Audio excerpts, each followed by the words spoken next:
Chapter हमारा है final account manufacturing entities का। एक हमारी कौन सी एक्टिविटीज होती है, ट्रेडिंग, और एक कौन सी होती है, मैन्युफैक्चरिंग एक्टिविटी। मैन्युफैक्चरिंग वालों को एक अकाउंट एक्स्ट्रा बनाना पड़ता है मैन्युफैक्चरिंग का। ट्रेडिंग, बैलेंस शीट और P&L तो नॉर्मल बनते ही बनते हैं, साथ में एक अकाउंट एक्स्ट्रा बनेगा मैन्युफैक्चरिंग का। जनरली एंटिटी मैन्युफैक्चरिंग क्यों बनाती हैं? क्योंकि ये अपनी कॉस्ट ऑफ गुड्स देखनी चाहती हैं कि कितनी लागत का माल बन के तैयार हो गया। और इस मैन्युफैक्चरिंग अकाउंट में रॉ मटेरियल का कंज्यूम्ड, इसमें हम बेसिकली क्या क्या चीजें डील करते हैं। हमारे पास एक मटेरियल होता है, एक लेबर और एक एक्सपेंस। मटेरियल में डायरेक्ट, इनडायरेक्ट, लेबर में डायरेक्ट, इनडायरेक्ट, एक्सपेंसेस में डायरेक्ट और इनडायरेक्ट होता है। जो डायरेक्ट नेचर की चीजें होती हैं वो किसका पार्ट बनती हैं, प्राइम कॉस्ट का। और जो इनडायरेक्ट नेचर की चीजें होती हैं वो किसका पार्ट बनती हैं, ओवरहेड का। तो जब हम direct material, direct labour, direct expenses को ऐड कर लेते हैं तो क्या आ जाती है, प्राइम कॉस्ट। प्राइम कॉस्ट के अंदर फैक्ट्री ओवरहेड ऐड कर लेंगे तो क्या आ जाएगी, ग्रोस फैक्ट्री कॉस्ट। फिर opening WIP add, closing WIP less, तो नेट फैक्ट्री कॉस्ट आ जाती है। इसमें बाय प्रोडक्ट और स्क्रैप की वैल्यू लेस कर देते हैं, तो जो मुझे ट्रेडिंग अकाउंट में ट्रांसफर करना है उसकी वैल्यू आ जाती है। डन। इसके बाद हमने क्वेश्चन किए थे। क्वेश्चन नंबर फर्स्ट में क्या था हमारा, हमें सिंपल क्या निकालना था, डायरेक्ट मटेरियल पता है 10 रुपए पर यूनिट है और 1 लाख यूनिट है तो 1 लाख इंटू 10 डाल दिया। लेबर पता है 5 रुपए पर यूनिट है तो 1 लाख इंटू 5 डाल दिया।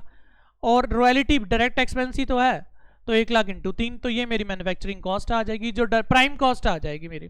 ठीक है। उसके बाद जो ओवरहेड होते हैं वो किसका, इनडायरेक्ट मटेरियल, इनडायरेक्ट वेजेस और इनडायरेक्ट एक्सपेंसेस का पार्ट बनते हैं। इनडायरेक्ट मटेरियल क्या होता है, जो डायरेक्टली नहीं लगता लेकिन इनडायरेक्ट कहीं ना कहीं प्रोडक्शन में हेल्प करता है, जैसे रिपेयर एंड मेंटेनेंस का जो मटेरियल होता है। इनडायरेक्ट वेजेस जो डायरेक्टली लिंक नहीं होती बट कहीं ना कहीं होती हैं, जैसे कि आपने कोई रिपेयर करने आया उसको वेजेस दी, हॉलीडे बिठा के, छुट्टी बिठा के भी पैसे दिए उनको, तो काम तो नहीं हुआ लेकिन देने पड़े आपको। इनडायरेक्ट एक्सपेंसेस जैसे कि डेप्रिसिएशन प्लांट और मशीनरी का, ट्रेनिंग के एक्सपेंस हो गए। तो और बाय प्रोडक्ट क्या होते हैं, जो हम बनाते नहीं है अपने आप बन जाते हैं। मेन प्रोडक्ट हम कुछ और बना रहे हैं, हम बना रहे हैं शुगर है, मोलेसिस बन जाता है। बटर मिल्क बना रहे हैं, जबकि हम डेयरी प्रोडक्ट बना रहे हैं, बटर और चीज़। हम चीज़ और बटर बना रहे हैं लेकिन बटर मिल्क अपने आप बन जाता है। तो जब चीज़ और बटर या शुगर की कॉस्ट निकालते वक्त इनकी जो नेट वैल्यू है वो माइनस करनी है मुझे, कि बटर मिल्क भी तो बिक रहा होगा कहीं ना कहीं मार्केट में, तो वो मुझे माइनस कर देना।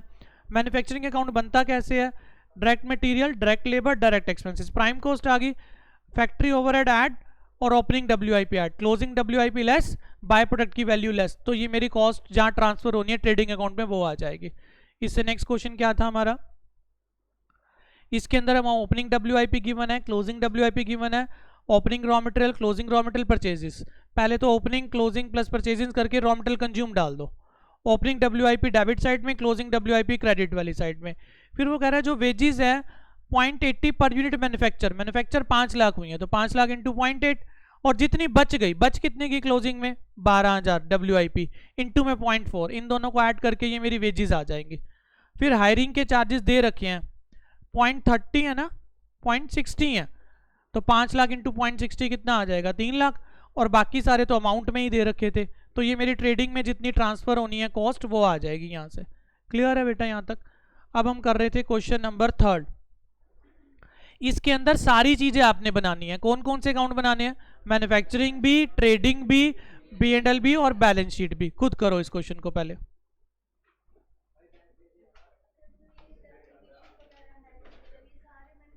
हाँ, मैन्युफैक्चरिंग में जो फैक्ट्री के नहीं, मशीनरी का डेप्रिसिएशन, फर्नीचर का नहीं, जो प्रोडक्शन वाली चीजें हैं ना उनका डेप्रिसिएशन इनडायरेक्ट में जाएगा।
नीचे कुछ एडजस्टमेंट्स भी हैं इसकी, क्लोजिंग स्टॉक दिए हैं रॉ मटेरियल के, WIP के, और कुछ सैलरीज एंड वेजेस के बारे में बताया, मशीनरी पे डेप्रिसिएशन, डाउटफुल डेट है, लाइटिंग है, ये सारा कुछ है।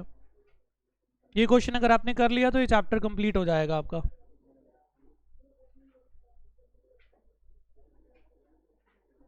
पहले सारा फॉर्मेट बना लेंगे हर किसी का, मैन्युफैक्चरिंग का, ट्रेडिंग का, P&L का, बैलेंस शीट का, और नीचे सम वर्किंग नोट्स।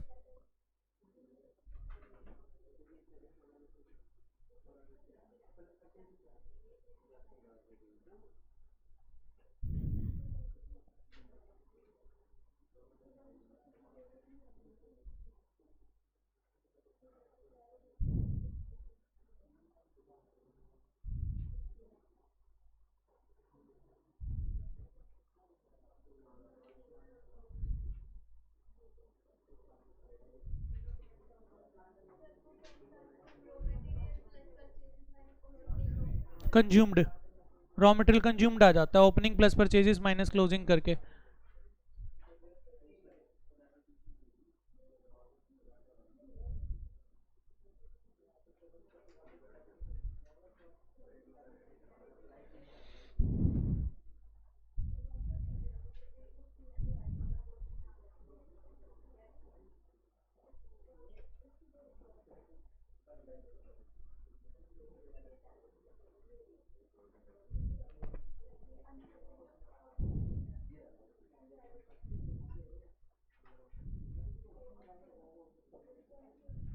डाउनलोड कर लो नहीं तो अपना। हाँ रेंट पे लगेगा।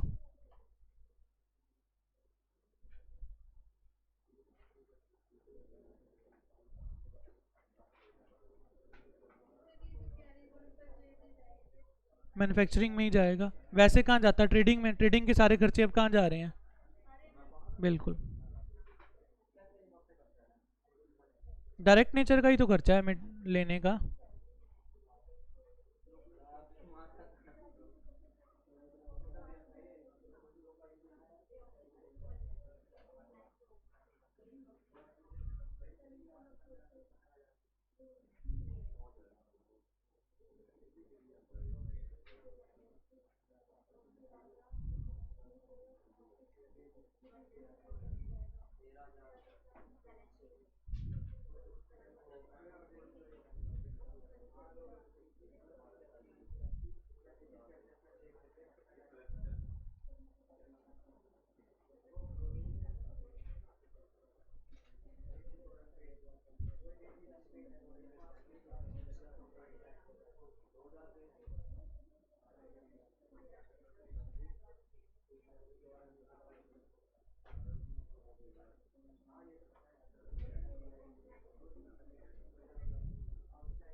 डायरेक्ट ही मानेंगे।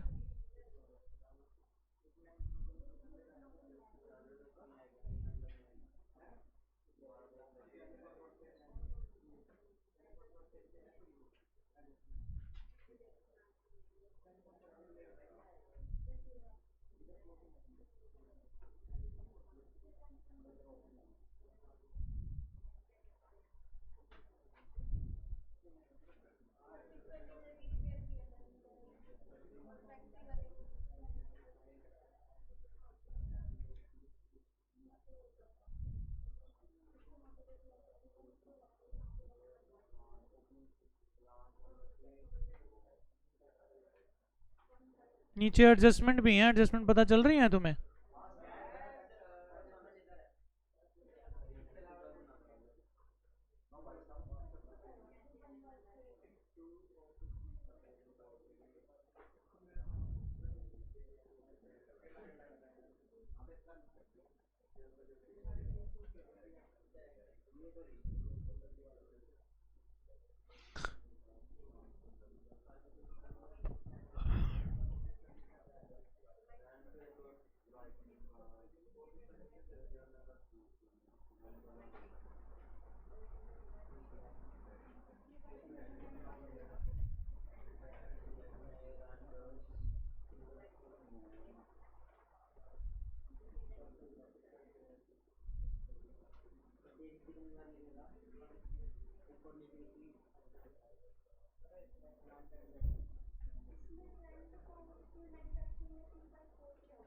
उसने क्या 1/4 एरिया किसने ऑक्यूपाई किया हुआ है? ऑफिस ने, यानी कि बाकी 3/4 एरिया। हाँ जी, कह रहे जितना फ्लोर एरिया उसका 1/4 किसने ऑक्यूपाई किया हुआ है? ऑफिस वालों ने। तो बाकी 3/4 किसने ऑक्यूपाई करा? फैक्ट्री वालों ने, मैन्युफैक्चरिंग वालों ने, तो वो ऊपर डालना।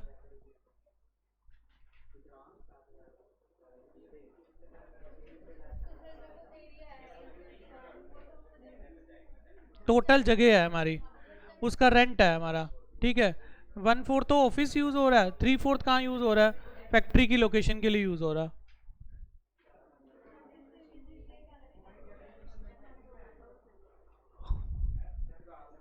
जो फर्नीचर का डेप्रिसिएशन है वो तो P&L में जाएगा, लेकिन जो प्लांट है मशीनरी का डेप्रिसिएशन है वो मैन्युफैक्चरिंग अकाउंट में आएगा, ओवरहेड के हेड में।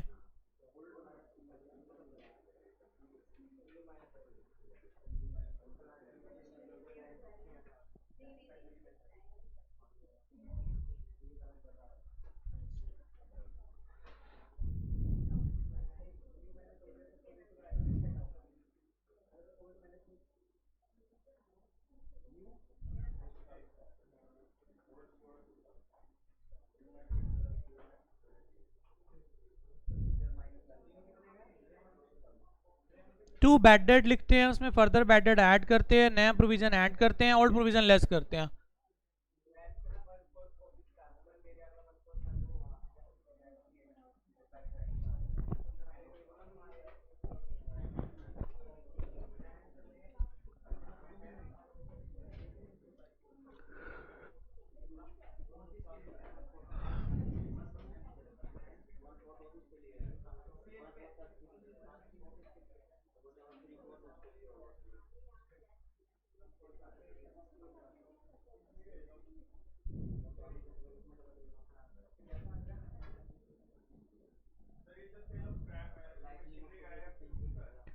जैसे हम रॉ मटेरियल लेते हैं या कोई चीज बनाते हैं तो स्क्रैप निकल जाती है, तो ये स्क्रैप बाय वाली साइड में जाएगी, मैन्युफैक्चरिंग साइड के।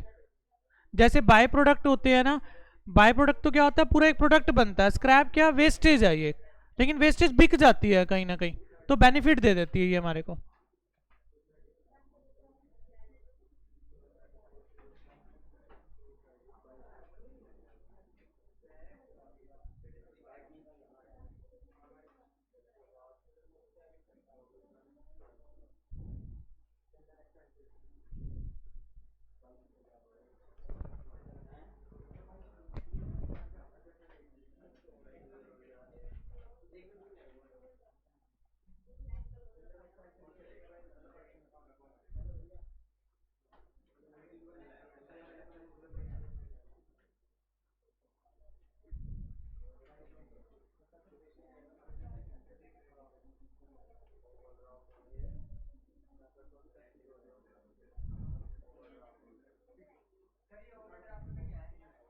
बैंक ओवरड्राफ्ट है 8500 रुपये का।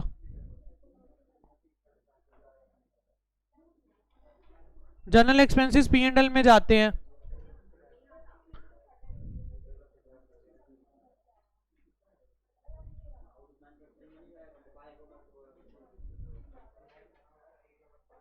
हो गया क्वेश्चन आपका?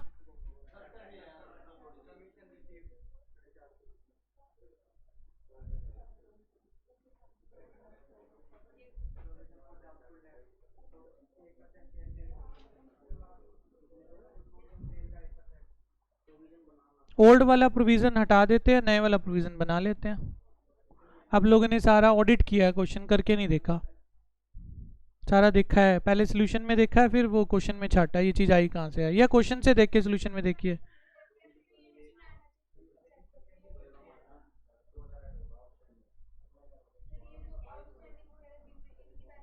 हाँ, जैसे नॉर्मल होती है।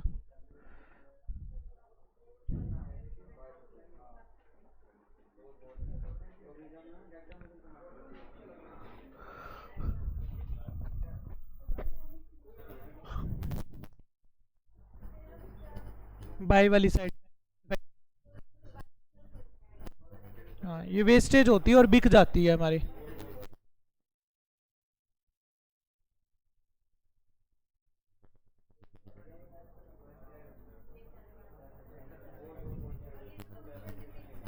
ये पी एंड एल में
वो WIP बोलते हैं सेमी फिनिश गुड्स को।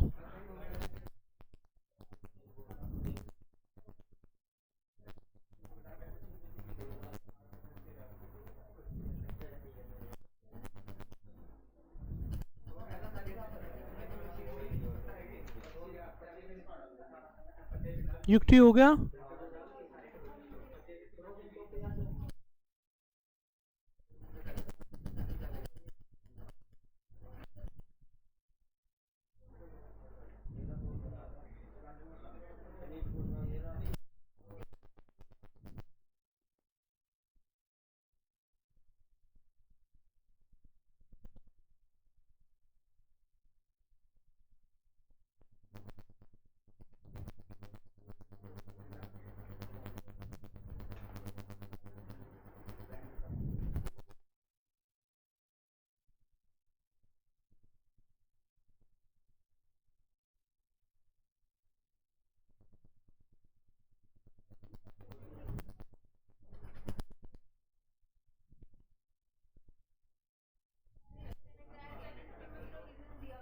ये ओल्ड प्रोविजन होता है और जो बनाना होता है वो नया प्रोविजन। वही करते हैं बस, और कोई नहीं दिखाते। डेटर में नहीं करते।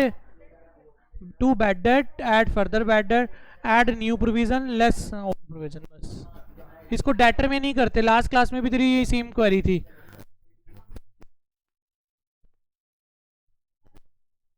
ना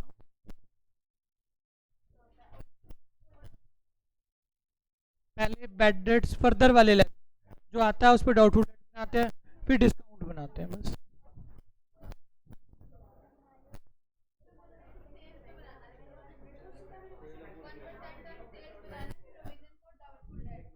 तो बना दो। कहाँ लिखा हुआ है?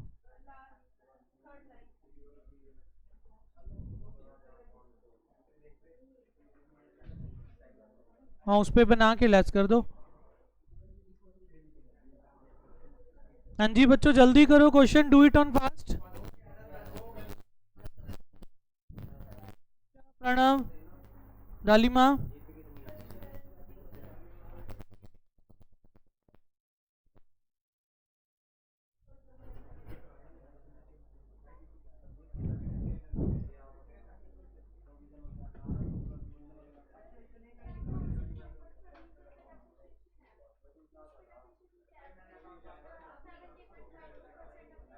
71/2 नहीं होगा, 7/1/2 बोलते हैं इसको। 7/1/2 बोलते हैं इसको। 7.5% है ये। 71/2 बोलते हैं इसको। सारे बच्चों ने इसको 71/2 पढ़ा है।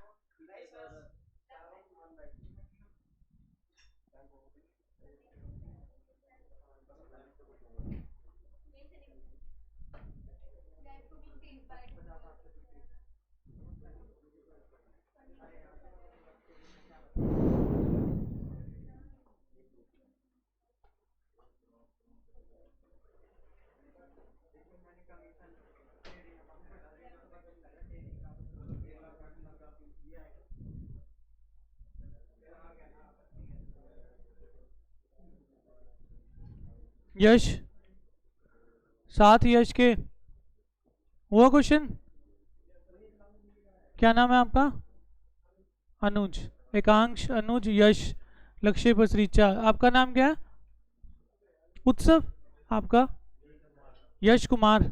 आपका? गौतम।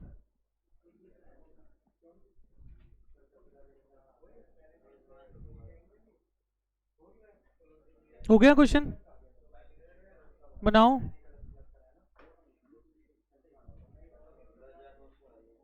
साथ साथ नहीं बनाई?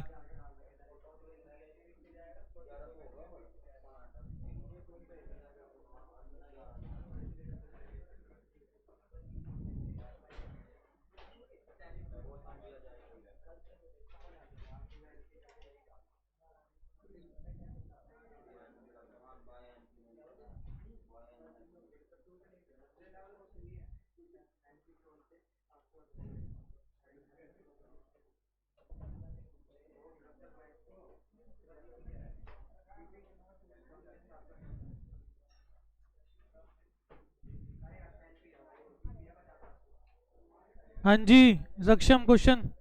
गगन, राहुल, राजू, आकाश, आकाश,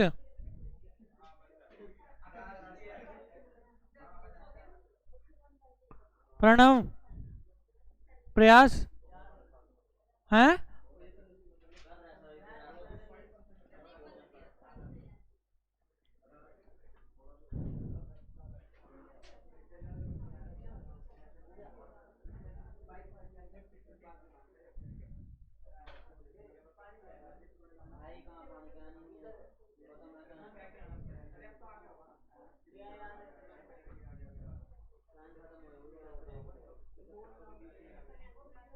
अब थोड़ा क्लियर हुआ है मैन्युफैक्चरिंग अकाउंट पहले से?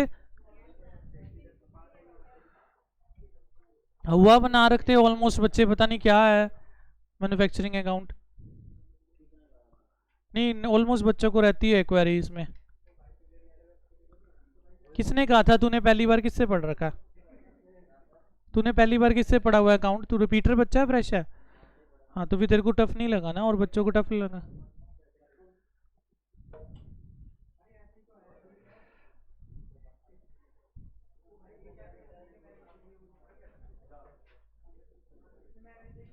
ईशा सो जाओ थोड़ी देर,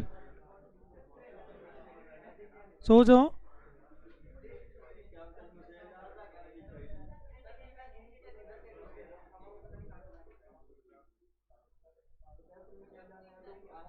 क्यों? 11 साढ़े 11 की क्लास था, फिर भी नींद आ रही है इतनी?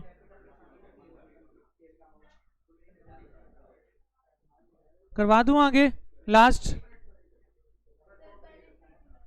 मिलाओ अपनी, देखो सोल्यूशन में। दाली में कॉपी देना अपनी, ये यहाँ से मिला, बैलेंस शीट पकड़।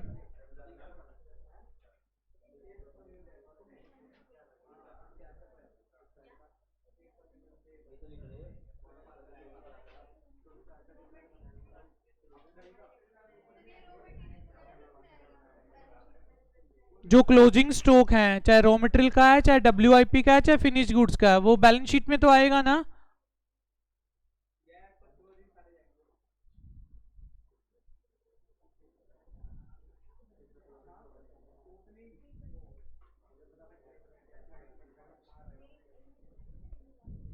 Bills of exchange chapter start करते हैं अब नया।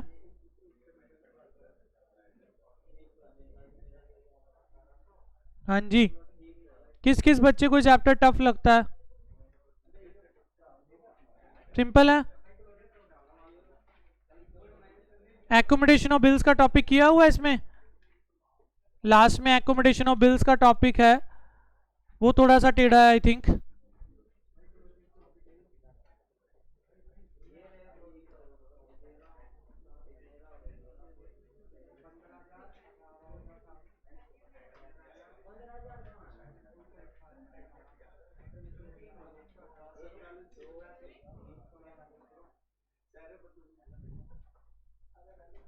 यश, आप क्या देख रहे हो?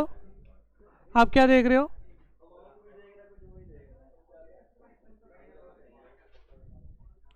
Accounting for special transactions, bills of exchange and promissory notes.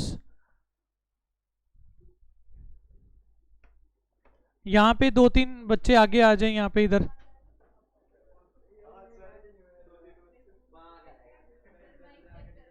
Mic आवाज आ रही है, मैं इसको रिकॉर्डिंग में कैसे दिखाऊंगा बच्चों को? इसलिए बच्चे नहीं आएंगे। क्यों नहीं आएंगे? बच्चे बना दूं?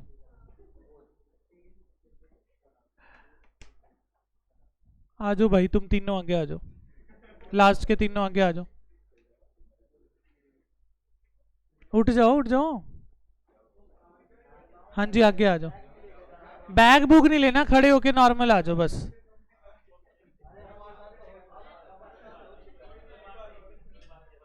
हाँ बिल बनाना है। और एंड में बिल किसके पास चला जाता था? मेहताब के पास।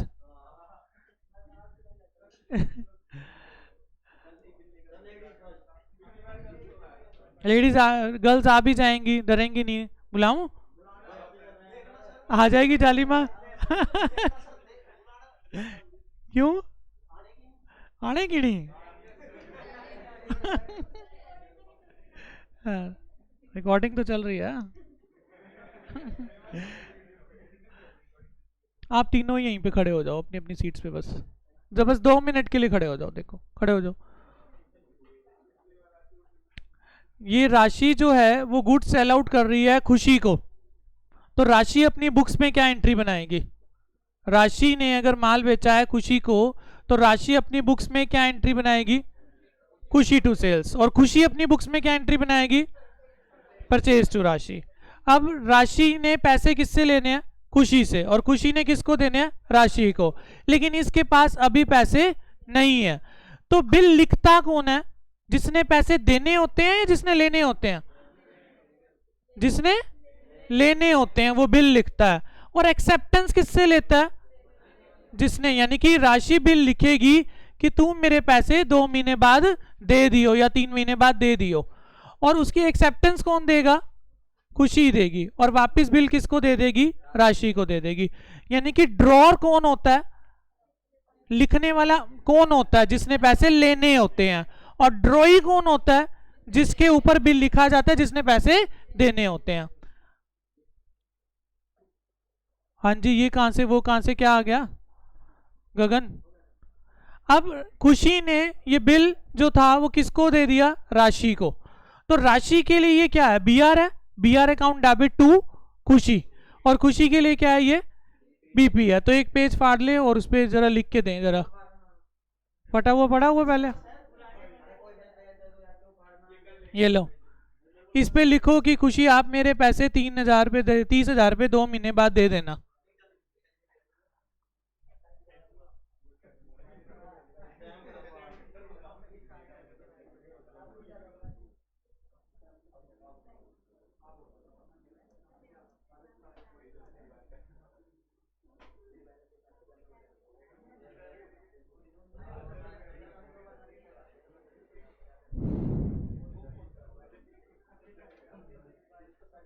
बस अब इस पे कौन साइन कर देगा? खुशी साइन कर देगी कि हाँ मैं पैसे दे दूंगी 3 महीने बाद। खुशी इस पे साइन कर दो।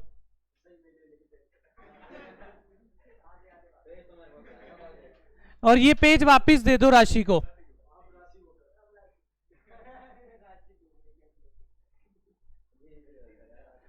अब ये बिल किसके पास है? राशि के पास है। अब केसेस हो सकते हैं, या तो टिल द ड्यू डेट ये बिल राशि अपने पास ही रखें, तो जब मैच्योरिटी आएगी तो इसको पैसे रिसीव हो जाएंगे और ये पैसे दे देगी। ठीक है, तो ये जब पैसे रिसीव करेगी तो ये कागज दिखाएगी पहले उसको, किसको? खुशी को, कि देख भाई तूने साइन करे थे और ये पैसे मेरे दे दे। तो bank account debit to BR, BR के बदले में ही पैसे मिले। और खुशी, इसकी खुशी क्या एंट्री बनाएगी? BP account debit to bank. ये पहला केस था जब बिल को रिटेन किया जाता है till the due date. Due date तक राशि ने अपने पास रखा और इसको मिल गए पैसे। इसको बनी एंट्री बैंक टू बीआर, उसने बना दी बीपी टू बैंक। जब सेल कर रही थी राशि तो बनाई खुशी टू सेल, इसने बनाई परचेजेस टू राशि। इसने बिल लिखा, इसके लिए बीआर है, उसने एक्सेप्ट किया, उसके लिए बीपी है। बीआर एसेट होता है, डेबिट होगा, बीआर टू खुशी, और ये एंट्री बनाएगी राशि टू बीपी। अब राशि ने कहीं मैरिज पे जाना है, ड्रेस वगैरह लेनी है, पैसे जल्दी चाहिए थे इसको, तो ये जा रही है बैंक के पास। जो एक बैंक का नाम क्या है? निधि। अब निधि बैंकर है यहाँ पे, ये 2 महीने पहले इसको पैसे चाहिए थे, 2 महीने पहले पैसे चाहिए थे, और खुशी कहती है ना बहन मेरे पास तो 2 महीने तक बाद टाइम दिया था, मेरे पास पहले पैसे नहीं है, तू ये बिल लेके तेरे को चाहिए तो बैंक के पास चली जा, वो डिस्काउंट चार्जेस कुछ काट के तेरे को पैसे दे देगा। अब राशि ये बिल बैंक को दो। अब ये बिल किसके पास आ गया? बैंक के पास। अब बैंक क्या सेवा करने के लिए बैठे हुए हैं? कुछ चार्जेस काटेंगे। ये जो मनी है, टाइम वैल्यू ऑफ मनी है कि आज ही पैसे लेके राशि खा रही है, 2 महीने बाद चाहिए थे इसको लेकिन आज ही ले रही है ये पैसे। तो 10,000 का बिल था, मान लो रेट ऑफ इंटरेस्ट 2% है और 2 महीने पहले लेके आ रही है, तो 10% का 2% इंटू 2/12 जो ये ब्याज आएगा, कमीशन आएगा, आप ये काट के इसको पैसे दे दोगे। डन। अब ये कागज किसके पास है? बैंक के पास। जो कागज जिसके पास राजा वही एट द एंड। ये खुशी जो खड़ी है बेचारी, ये तो जो मर्जी केस हो BP2 बैंक एंट्री बनाएगी। इसने तो ड्यू डेट पे पैसे देने हैं, इसको तो मतलब नहीं चाहे राशि अपने पास रखे चाहे इसके पास हो, जिसके पास मर्जी जाए। अब ड्यू डेट पे क्या राशि को पैसे मिलेंगे? पैसे किसको मिलेंगे? बैंक को। और क्या बैंक की बुक्स हमने बनानी है? नहीं बनानी। तो ड्यू डेट पे ये एंट्री बनाएगी खुशी, क्या? BP2 bank. राशि नो एंट्री बनाएगी, और क्योंकि ये पहले ही पैसे लेके खाट बैठी है। और जब ये डिस्काउंट कराने गई थी बैंक के पास, उस दिन खुशी कोई एंट्री बनाएगी? क्योंकि उसका कोई मतलब ही नहीं है, वो कह रही है बिल ले ले जो मर्जी कर इसका, मुझे इससे कोई मतलब नहीं था। तो ये मेरा सेकंड केस था जब बिल को डिस्काउंट करा लिया जाता है। किससे? बैंक से। पहला केस क्या था? बिल क्या किया आपने, और दूसरा केस क्या था? डिस्काउंट करा लिया। अब थर्ड केस करते हैं, राशि अपना बिल वापस ले लो। अब वही सेम केस, राशि ने गुड सेल आउट करे खुशी को, तो राशि ने एंट्री बनाई खुशी टू सेल्स, खुशी ने बनाई परचेजेस टू राशि। इसके लिए BR टू खुशी, उसके लिए राशि टू BP एंट्री। अब इसने ना इसके पैसे देने थे अंशुल के, तो अंशुल के पैसे देने थे। कहती है बहन तू ऐसा कर, मेरे पास पैसे तो नहीं है, ये कागज का टुकड़ा है एक BR का, ये खुशी देगी पैसे 2 महीने बाद, ये रख ले तू। अब ये बिल किसके पास चला गया? खुशी के पास। तो किसके पास? अंशुल के पास। अंशुल इसकी क्या एंट्री बनाएगी? BR अकाउंट डेबिट टू राशि। उस समय खुशी कोई एंट्री बनाएगी? नहीं। बैंकर आप बैठ जाएंगे थोड़ी देर के लिए, ठीक है। तो खुशी उसकी कोई एंट्री नहीं बनाएगी। अब ड्यू डेट आई, ड्यू डेट पे बिल किसके पास है? अंशुल के पास। जिसके पास बिल वही राजा, उसी को पैसे मिलेंगे।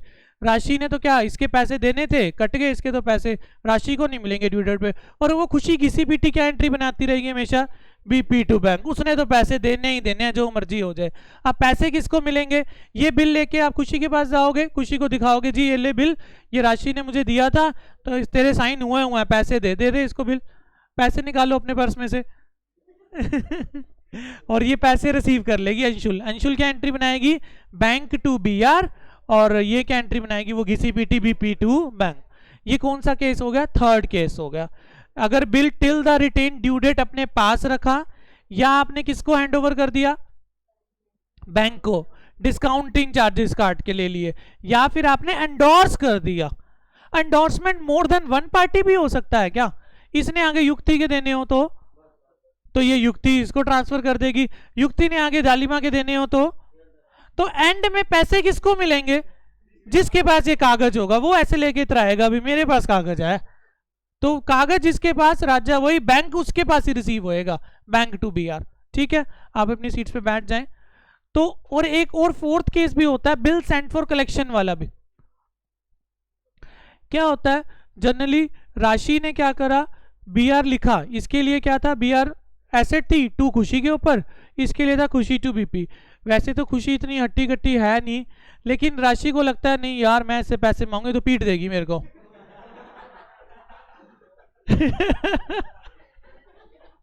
है तो ये क्या खुशी, ये राशि क्या करती है? ये कलेक्शन की जिम्मेवारी किसकी लगा देती है? बैंक की। बैंक के पास बाउंसर्स होते हैं ना, तो वो जाएंगे पैसे मांगने के लिए। तो क्या जिस दिन राशि बिल सेंट फॉर कलेक्शन के लिए भेजेगी, एंट्री क्या बनाएगी बिल सेंट फॉर कलेक्शन की? To BR। BR इसके पास चला गया, बिल सेंट। इस केस में पैसे नहीं आएंगे इसके पास, सिर्फ कलेक्शन के लिए हमने भेजा है उसको, क्योंकि ये डरती है बेचारी खुशी से, ये पता नहीं दे या ना दे, क्या होगा, बैड डेट ना हो जाए। तो अब बैंक जब बाउंसर भेजेगा अपना खुशी के पास तो खुशी खुशी खुशी पैसे दे देगी और ये रिसीव कर लेगी। अब ये रिसीव करते वक्त क्या एंट्री बनाएगी? Bank debit to bill sent for collection, BR नहीं बनाएगी क्योंकि बिल्स कलेक्शन 4 के थ्रू इसके पास पैसे आए हैं। तो ये सारे हमारे केसेस थे। पहला केस था क्या? टिल द ड्यू डेट अपने पास रखा। सेकंड केस क्या था? डिस्काउंट करा लिया। थर्ड केस क्या था? एंडोर्समेंट करा लिया। फोर्थ केस क्या था? अब मैं डिसओनर की एंट्री स्टार्ट करने वाला हूं। डिसओनर कैसे होते हैं बिल, और आगे रिबेट भी है और फिर आगे रिन्यूअल भी है। ये सारे टॉपिक हैं हमारे पास।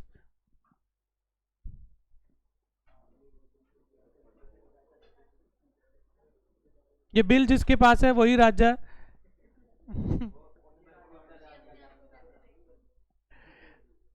A B C, late say A ने गुड सेल आउट करे बी को, तो ए एंट्री क्या बनाएगा? B to sales. और बी एंट्री क्या बनाएगा? परचेजेस टू ए। सी का कोई मतलब ही नहीं है अभी तक। हाँ जी, ये एंट्री क्लियर है। और जिस दिन जनरली सेल होती है उसी तारीख को बी आर लिखा जाता है। तो B R account debit to B, और ये क्या एंट्री बनाएगा? A to B P. अब आगे मैच्योरिटी डेट। मैच्योरिटी डेट निकालनी आती है आपको? 3 दिन ग्रेस के ऐड करते हैं, और उस दिन अगर पब्लिक हॉलीडे हो तो एक दिन पहले, इमरजेंसी हॉलीडे हो तो एक दिन बाद में, और कुछ तो चांसेस नहीं होते। ठीक है, पब्लिक में एक दिन पहले क्यों करते हैं?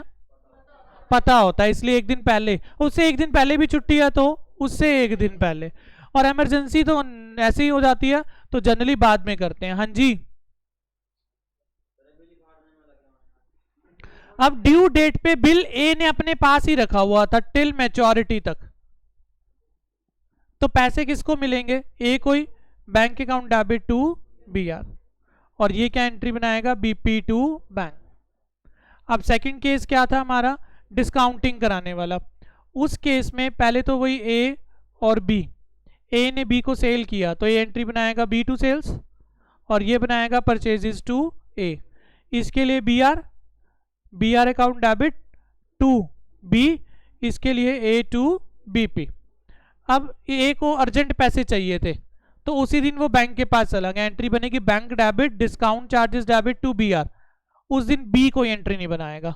अब ड्यू डेट वाले दिन बी पेमेंट करेगा बीपी टू बैंक, उस दिन ए कोई एंट्री नहीं बनाएगा। बात समझ में आ गई? ये पेमेंट करेगा जब ड्यू डेट पे, इसको रिसीव नहीं होगी क्योंकि पहले ही लेके खा चुका पैसे। जब ये डिस्काउंट कराएगा उस दिन बी का कोई मतलब नहीं है। क्लियर है बात बेटा?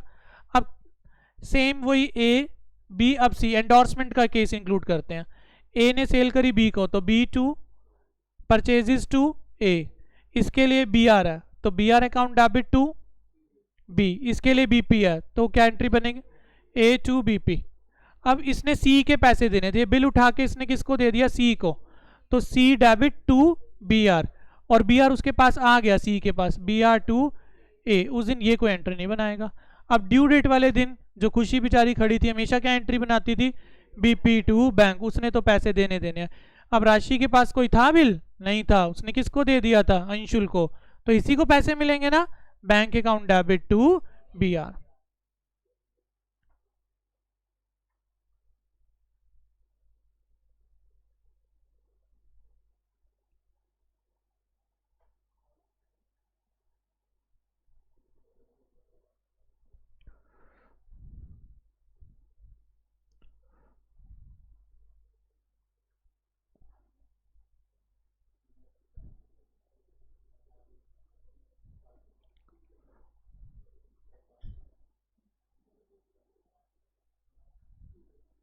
और इससे अगला केस क्या था बेटा?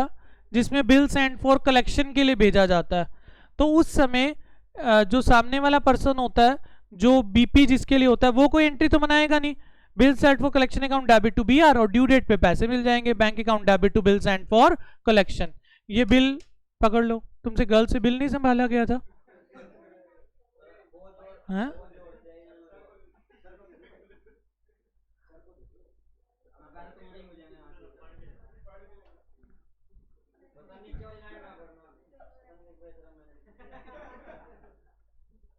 राशि अपने पास रखो बिल।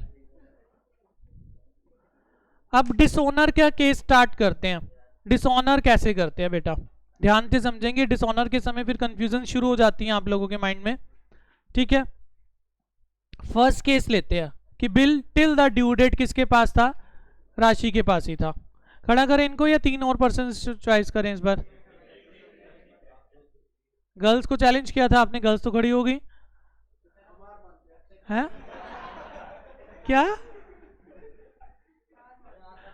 हार मान लेते हैं, फिर बिल आपने पीछे दे दिया।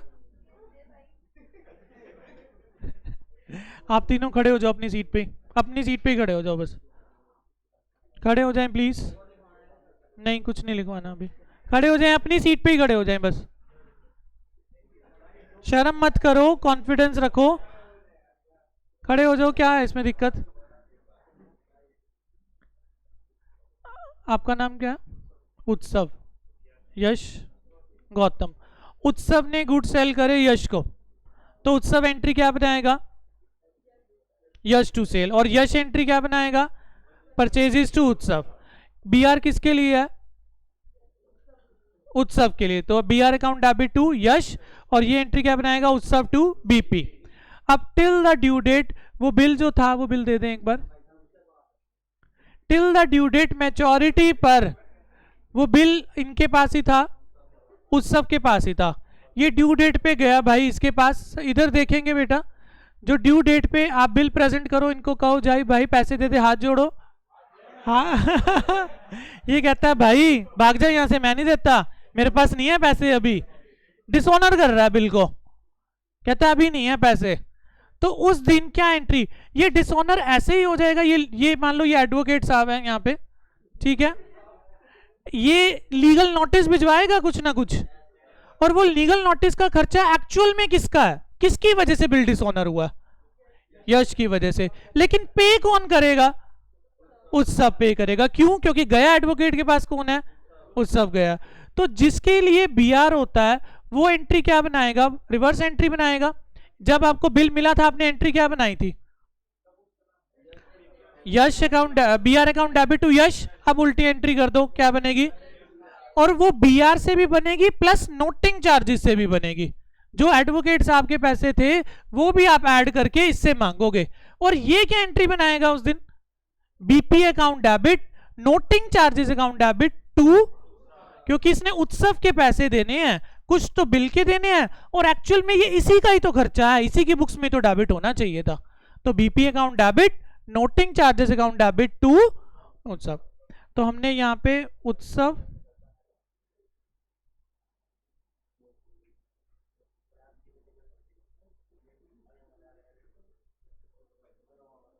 सेकंड केस लेते हैं एक बार। आपने ये बिल जो था, आपके पास था बिल, आपने बैंक से डिस्काउंट करा लिया, वो बैंकर साहब है उनको दे दें ये बिल, आपने इनको पैसे रीइंबर्स कर दिए थे, ठीक है, डन। अब ड्यू डेट आई बेटा, सामने देखेंगे प्लीज, सेकंड केस देखेंगे। जब ड्यू डेट आई, ये बिल लेके आप इसके पास गए, यश के पास दो इनको बिल, फिर इसने धक्के मार के बाहर निकाल दिया कि मेरे पास नहीं है भाई पैसे। फिर आपने एडवोकेट साहब को कॉल किया, इस पे लीगल नोटिस भिजवाया, उसके पैसे लगे होंगे, ऐसे तो डिसऑनर होता नहीं, मुंह जुबानी तो कुछ ना कुछ चार्जेस तो लगेंगे ही। तो अब ये चार्जेस पे किसने करे होंगे, बिल किसके पास है, तो बैंक ने चार्जेस पे, बैंक किससे मांगेगा ये चार्जेस, उत्सव से, और उत्सव आगे किससे मांगेगा, यश से। बिल डिसऑनर की एंट्री वही बनाता है जिसके पास कागज होता है। कागज किसके पास था, तो बैंक की बुक्स तो हम बना नहीं रहे, बिल तो इसके पास से चला गया। तो डिसऑनर करते वक्त जो उत्सव है वो एंट्री क्या बनाएगा, वो कहेगा मैंने बैंक के पैसे देने हैं, लेने किससे हैं, यश से, तो एंट्री बनाएगा यश टू बैंक। कितने अमाउंट से बनाएगा, बिल से भी और नोटिंग चार्जेस से भी। बात क्लियर है। और ये हमेशा एंट्री बनाएगा BP debit, noting charges debit to Utsav. नहीं, इसने तो उत्सव से मतलब है, इसने अपनी बुक्स में किसको डेबिट किया, उत्सव ने यश को किया। तू किससे मांगेगा पैसे, तूने अपनी बुक्स में यश को क्रेडिट किया, तो यश ने अपनी बुक्स में तेरे को क्रेडिट कर दिया ना। मतलब यहां पे उत्सव ने पैसे देने बैंक के हैं और लेने किससे हैं, यश से लेने हैं। तो बैंक को क्रेडिट कर दिया और यश को क्या कर दिया, डेबिट कर दिया। और बिल, बीआर डिसऑनर की एंट्री वही बंदा बनाता है जिसके पास बिल होता है। बिल तो तुम्हारे पास था, ठीक है, तो नोटिंग चार्जेस भी तुमने पे करे, और ये हमेशा एंट्री बनाएगा बीपी डेबिट नोटिंग चार्जेस, इसने पैसे इसके देने हैं, क्योंकि बैंक तो इसको ही जानेगा ना, इससे तो कोई मतलब नहीं है ना, तू तो इसी के जाके पकड़ेगा गला कि भाई तूने बिल दिया था, ला इसने मना कर दिया तो इसी के पास जाओगे। तो इसलिए अपनी बुक्स में बैंक को क्रेडिट कर दिया है और मांगेगा यश से। सेकंड केस भी क्लियर हो गया डिसऑनर का बेटा, सबको क्लियर है। थर्ड केस एंडोर्समेंट का, सेम मानेंगे जैसे बैंक वाला केस है। अब इसने ये बिल गौतम को क्या कर दिया, एंडोर्स कर दिया, तो गौतम ने एंट्री क्या बनाई, बीआर अकाउंट डेबिट टू उत्सव। उस समय ये खड़ा रहा ऐसे का ऐसे ही, इंडोर्स करता रहा, मेरा कोई मतलब नहीं है। ड्यू डेट वाले दिन मैं चौड़ा बनती दिखाऊंगा अपनी। ड्यू डेट आ गई, अब ड्यू डेट पे कौन जाएगा भाई, गौतम जाएगा, दे भाई बिल इसको, फिर धक्के मार दे इसको फिर तू अपने लीगल एडवोकेट की हेल्प ले, नोटिंग चार्जेस। तो अब बिल किसके पास है, बिल किसके पास है बेटा, गौतम के पास है। तो गौतम की बुक्स हमने बनानी है इस बार, बैंक की नहीं बनानी, गौतम की बुक्स बनानी है। अब गौतम क्या एंट्री बनाएगा, जब मिली थी तो क्या एंट्री बनाई थी, बी आर टू उत्सव। अब रिवर्स करो, उत्सव टू बी आर, और कितने अमाउंट से, हाँ, तो Utsav debit to B R, to cash बनाएंगे एंट्री में साथ में। वो हर एक केस में आपको पैसे जो लीगल चार्जेस के देने पड़े वो टू कैश में जाएंगे। आप सामने वाले को डेबिट करेंगे, टू बी आर करेंगे और टू कैश करेंगे साथ में, या टू बैंक करेंगे। और ये बंदा क्या एंट्री बनाएगा, इसने पैसे किसके देने हैं, गौतम के, और लेने किससे हैं, यश से। तो Yash debit to Gautam, B R plus noting charges से। और ये क्या एंट्री बनाएगा, BP debit noting charges debit to Utsav. Clear है बेटा। अब ये बिल थर्ड पार्टी को एंडोर्स कर दो, एक और पार्टी को। आपके पास बिल की एंट्री क्या बनी हुई थी, उत्सव, आप क्या बनाओगे अब, B R to Gautam, done. अब ये बिल लेके आप किसके पास जाओगे, यश के पास। तो यश बैठा है भाई, जो मर्जी कर लो, मैं तो नहीं देता वैसे अब ड्यू डेट वाले दिन इसने बिल को क्या कर दिया, डिसऑनर कर दिया। अब बिल किसके पास है, जब आपको मिला था क्या एंट्री बनाई थी, टू गौतम से। अब रिवर्स करो, Gautam to B R to cash. आपने जो एडवोकेट की हेल्प ली थी, आपके पास से पैसे गए, लेकिन आप मांगोगे किससे, आप तो इसको जानते हो, और आप किसका गला पकड़ोगे, और तू किसका गला पकड़ेगा। आप एंट्री क्या बनाओगे, आप एंट्री क्या बनाओगे गौतम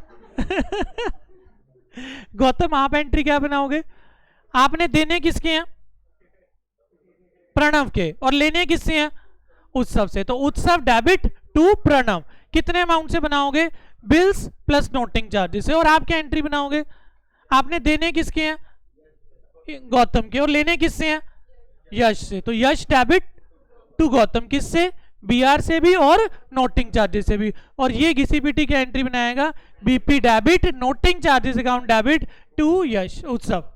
डन, अपनी सीट्स पे बैठ जाएंगे आप। अब डिसओनर की एंट्रीज कुछ क्लियर हुई हैं आपको, क्लियर है, कोई एक जना बताएगा सारी एंट्रीज जो तक का टॉपिक जो मैंने अभी क्लियर करा उठ के, स्टार्टिंग से। सोने की तरफ हो गए आप लोग तो। एक बार क्या नाम है, प्रयास एक बोतल पानी ला दो गौतम से, उससे गौतम से कह रहा हूँ, राघव से।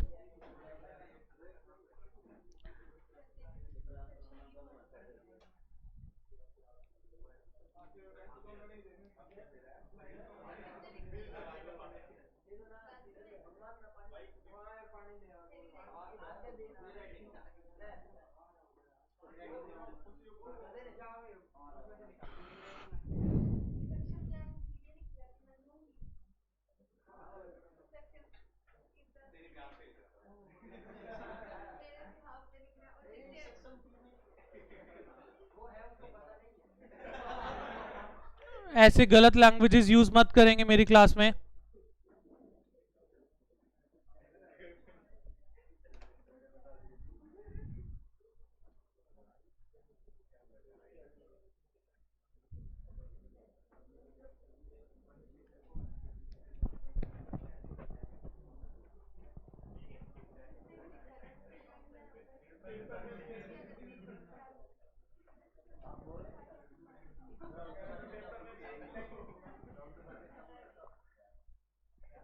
बीपी नोटिंग चार्जेस टू, बंदे का नाम बस, ड्यू डेट वाले दिन बैठा है अपना मजे से, मैं नहीं देता पैसे।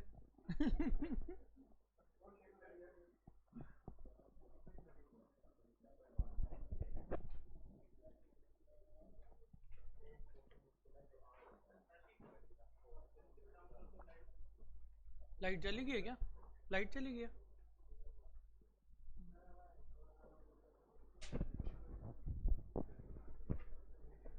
अब रिन्यूअल का टॉपिक, पहले एक बार डिसऑनर का टॉपिक एक बार मैं कॉपी पे डिस्कस कर लूं। ए, बी और सी, ए ने गुड सेल आउट करे बी को, तो ये एंट्री बनाई क्या? B to sales. इसने क्या बनाई? परचेजेस टू ए। सी का कोई मतलब नहीं है, अभी बैठा रहा साइड में। अभी ए क्या एंट्री बनाएगा? B R account debit to B, और बी क्या बनाएगा? A to B P. अब मैं ये बार बार नहीं बनाऊंगा ये दो एंट्री, ठीक है। फर्स्ट केस क्या है? टिल द ड्यू डेट किसने रखा? ए ने अपने पास ही रखा, और वो ड्यू डेट वाले दिन क्या हो गया? डिसऑनर हो गया। तो ए एंट्री क्या बनाएगा? जब बिल मिला था तो एंट्री क्या बनाई थी? B R to B. अब रिवर्स कर देगा, B debit to B R, और टू कैश या टू बैंक भी लिखेगा साथ में, क्योंकि नोटिंग चार्जेस भी तो लगेंगे। वो जाएंगे इसके पल्ले से, लेकिन मांगेगा किससे? वो बी से। जैसे बी मान 10,000 का बिल था, 100 रुपये नोटिंग चार्जेस लग गए, तो 10,100 से एंट्री बनेगी। और ये एंट्री बनाएगा BP debit noting charges debit to A, 10,000 100 से और 10,100 से। इसने बिल के 10,000 देने हैं, नोटिंग चार्जेस के 100 रुपये देने हैं। किसको देने हैं? ए को देने हैं इसने। डन यहां तक। अब सेकंड केस क्या है? इसने डिस्काउंट करा लिया ए ने, तो ए एंट्री क्या बनाएगा? Bank debit discounting charges debit to B R. मान लो 9800 रुपये में डिस्काउंट करा लिया और 200 रुपये ये आ गया, टोटल कितना हो गया? 10,000। उस दिन बी को एंट्री नहीं बनाएगा। अब ड्यू डेट वाले दिन इसने डिसऑनर कर दिया, तो ये तो किसी भी एंट्री बनाएगा BP debit noting charges debit to A. इसके पास तो बिल है नहीं, तो बी आर को डिसऑनर की एंट्री ये नहीं बनाएगा, लेकिन लेन देन की तो एंट्री बनाएगा। इसने बैंक से पैसे लेके खाए हैं, तो बैंक इससे मांगेगा ना, और ये आगे किससे मांगेगा? ए से। तो ए डेबिट टू बैंक। कितने से बनेगी ये एंट्री? 10,100 से बनेगी। 10,000 का बिल भी और 100 रुपये नोटिंग चार्जेस जो बैंक ने पे करे होंगे वो बैंक हमसे मांगेगा ना, तो 10,100 से एंट्री बनेगी A to bank. Third case क्या है बेटा? एंडोर्समेंट का। ए ने ये बिल उठा के सी को दे दिया, तो C debit to B R. B उस समय कोई एंट्री बनाएगा, ये एंट्री क्या बनाएगा? B R to A. अब ड्यू डेट वाले दिन डिसऑनर कर दिया, ये तो घिसी पिटी एंट्री बनाएगा, BP debit noting charges debit to A. अब बिल किसके पास है?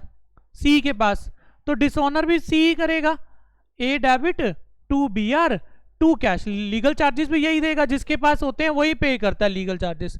तो ये ए से 10,000 भी मांगेगा प्लस 100 रुपये भी मांगेगा, 10,000 बिल के 100 रुपये कैश जो उसने पे करा। अब ए इसकी एंट्री क्या बनाएगा? इसने पैसे देने हैं सी के, लेने कितने हैं? लेने किससे हैं? बी से, बी टू सी। और ऐसे अगर पार्टीज बढ़ती जाए तो सी की जगह डी भी हो जाए, जैसे हमने प्रणव को खड़ा कर दिया था बीच में।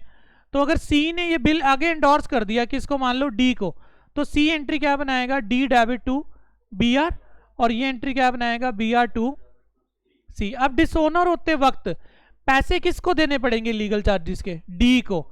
तो डी मांगेगा किससे? सी से, C to B R to noting charges. और ये सी ने देने किसके हैं? डी के। लेने किससे हैं? ए से।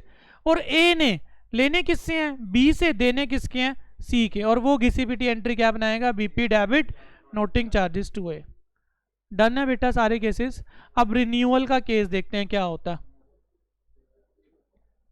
रिन्यूअल और रिबेट क्या होती है? रिबेट का मतलब क्या होता है बेटा? कई बार 2 महीने पहले ही वो आ जाए, जैसे ड्यू डेट रखी हुई थी, राशि ने 2 महीने बाद पैसे दे दियो, लेकिन खुशी की कहीं से पैसे आ गए, वो कहती नहीं बहन अभी ले ले मेरे से, 1 महीने बाद ही पहुंच गई उसके पास, तो उससे रिबेट मांगेगी ना कुछ। तो जितने महीने पहले बिल मैच्योर करने से पहले वो गई है, उतने महीने का रिबेट ले लेगी, 1 मंथ का। जैसे तो एंट्री क्या बनेगी? जैसे ये ए है और ये बी है, ए ने बिल लिखा था तो बी आर टू किसके ऊपर? बी। और ये क्या एंट्री बनाई थी? ए टू बी पी। 3 महीने का बिल था, 3 महीने बाद ड्यू डेट आनी थी, 2 महीने बाद ही बी ने उठा के पैसे दे दिए, तो bank debit rebate on bill account debit to B.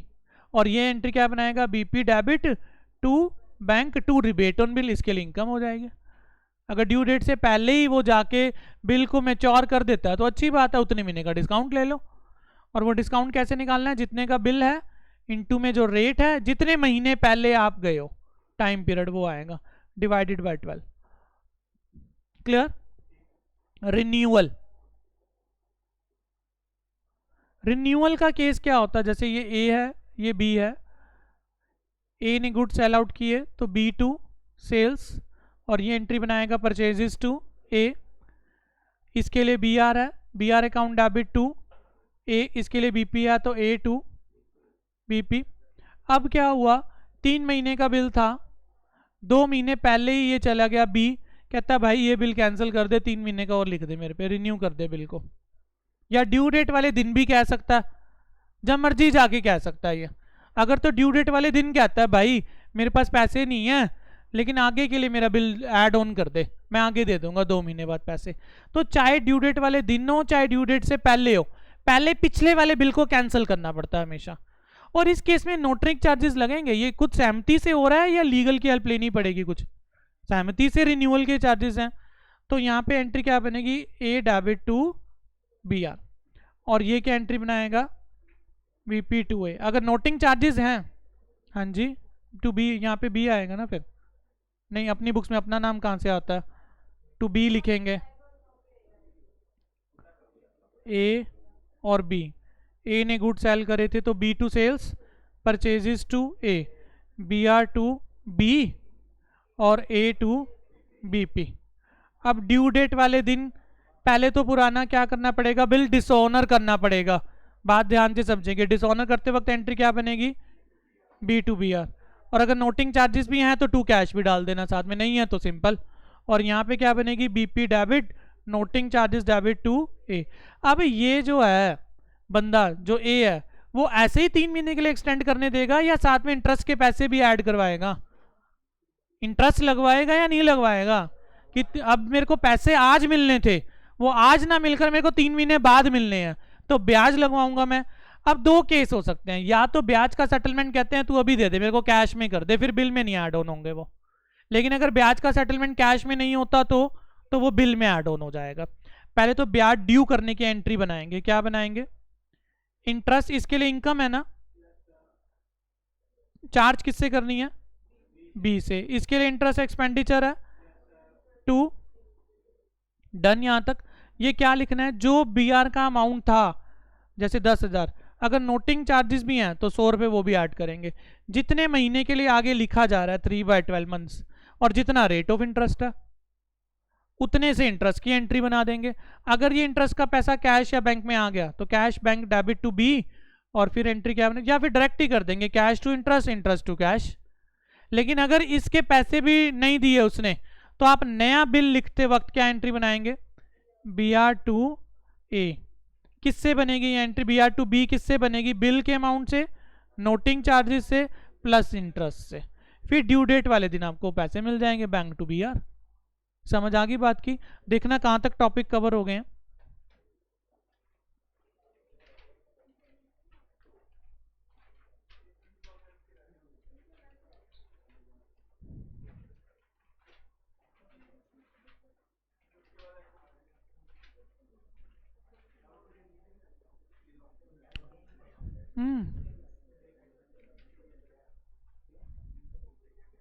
चक्कर तुम लोगों को भी आए हैं किसी को,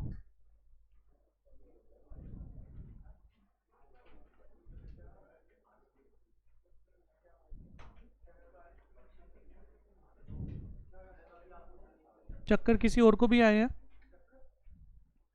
जैसे कुछ हिला है, हाँ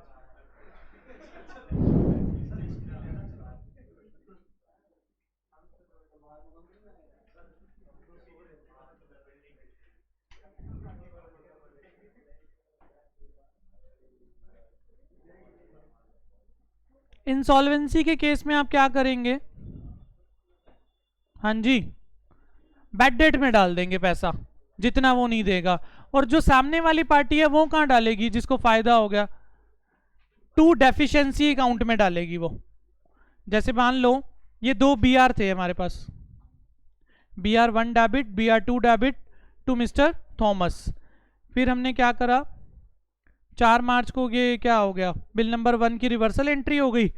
फिर हमने एक नया बिल लिखा विद इंटरेस्ट के साथ, फिर हमने वो डिस्काउंट करा लिया, फिर ऐसे ही कुछ एंट्री बनी। लास्ट में क्या हुआ, थॉमस के पैसे हमारे क्या हो गए, डूब गए, क्योंकि उसने 50% दिया पैसा।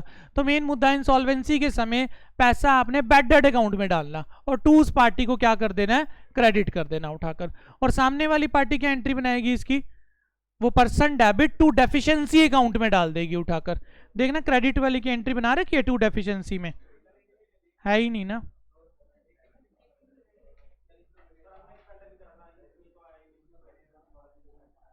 क्या नहीं आया,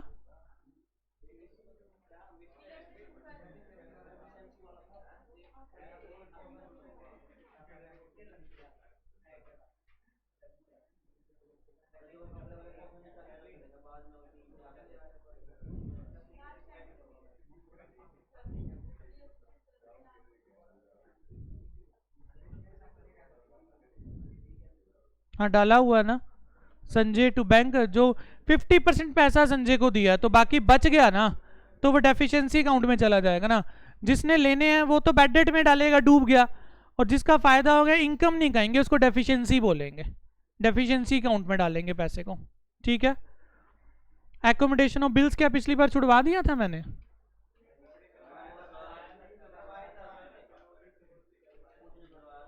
बिल्स फॉर कलेक्शन मैंने करा दिया है ना। ये बीआर और बीपी बुक्स जो है, ये वो बुक्स ऑफ ओरिजिनल एंट्री का चैप्टर कराऊंगा मैं, जो सब्सिडरी बुक्स का सेकंड चैप्टर, वहां पे डिस्कस में डिटेल में कर लेंगे। बिल फॉर कलेक्शन हो चुका है हमारा। उससे ऊपर क्या है, ये 12th इलस्ट्रेशन,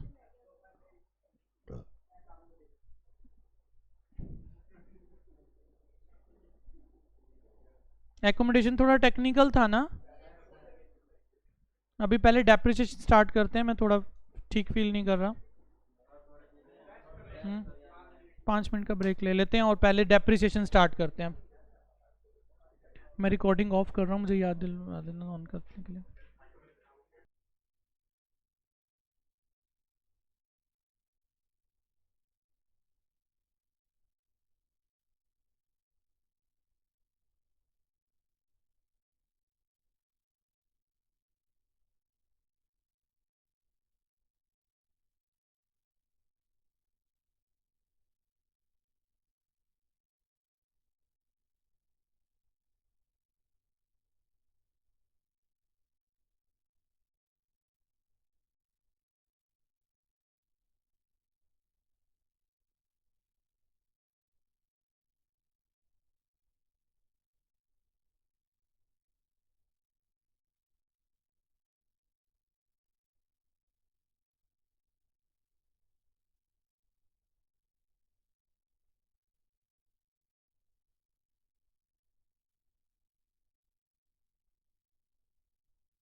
बता।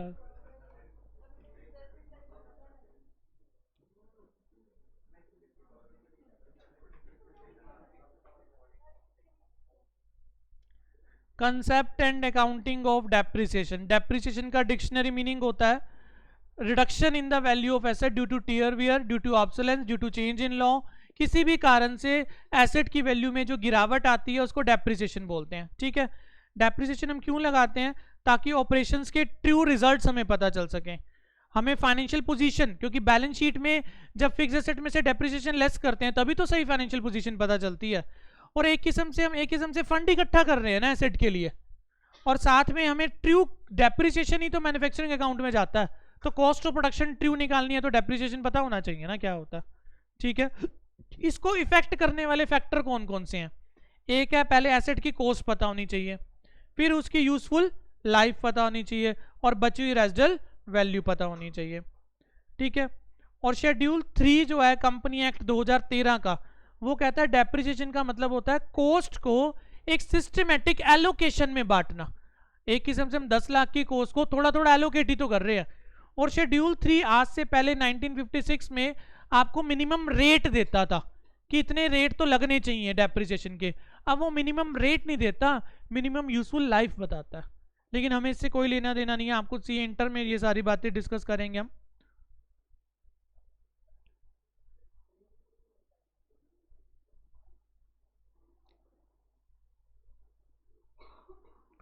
मेथड, सबसे पहला मेथड कौन सा है? Straight line method. दूसरा कौन सा है? Diminishing balance method. और तीसरा कौन सा है? Unit of production method. Straight line में फॉर्मूला क्या होता है? कॉस्ट माइनस में scrap value divided by useful life. और अगर इसका रेट निकालना हो तो जैसे मान लो डेप्रिसिएशन आया, कितने का आया? 1 लाख का आया, 10 लाख के ऊपर ओरिजिनल कॉस्ट के ऊपर इंटू 100, तो रेट 10% आ गया ना। जितना डेप्रिसिएशन लगा रहे हो डिवाइडेड बाय जितनी ओरिजिनल कॉस्ट है, तो जितना रेट वो आ जाएगा हमारे पास। रिड्यूसिंग में जनरली रेट गिवन होता है, नहीं गिवन होता तो इस फॉर्मूले की हेल्प ले लेनी है आपने। और जनरली ना हमारे पास डेप्रिसिएशन को चार्ज करने के 2 मेथड होते हैं। एक होता है depreciation to asset, asset account में ही डाल दो सीधा और फिर उसको P&L से राइट ऑफ कर लो। एक होता है डेप्रिसिएशन को प्रोविजन में इकट्ठा करते रहो और फिर उस प्रोविजन को कहां, डेप्रिसिएशन को कहां से चार्ज कर लो? P&L से। मतलब फिक्स एसेट को कॉस्ट पे दिखाते रहो और जितना डेप्रिसिएशन का प्रोविजन है वो कहां डालते रहेंगे? प्रोविजन अकाउंट में डालते रहेंगे। हम इसको डिटेल डिस्कस करेंगे अभी। इलस्ट्रेशन नंबर 1, 2 हो जाएगी, इजी है। सम ऑफ ईयर डिजिट मेथड का क्या फॉर्मूला होता है? एन। अच्छा, सम ऑफ द सीरीज का क्या फॉर्मूला होता है? एपीजीपी में होता है ना, N into N plus 1 divided by 2। अगर मान लो यूजफुल लाइफ कितनी है? 10 साल है, तो 10, 9, 8, 7, 6, 5, 4, 3, 2, 1, इन सब का टोटल करना कितना आएगा? 10 प्लस 9 प्लस 8 प्लस 7 प्लस 6, 55। इसको ऐसे भी तो सॉल्व कर सकते हैं फिर, n into N plus 1 divided by 2।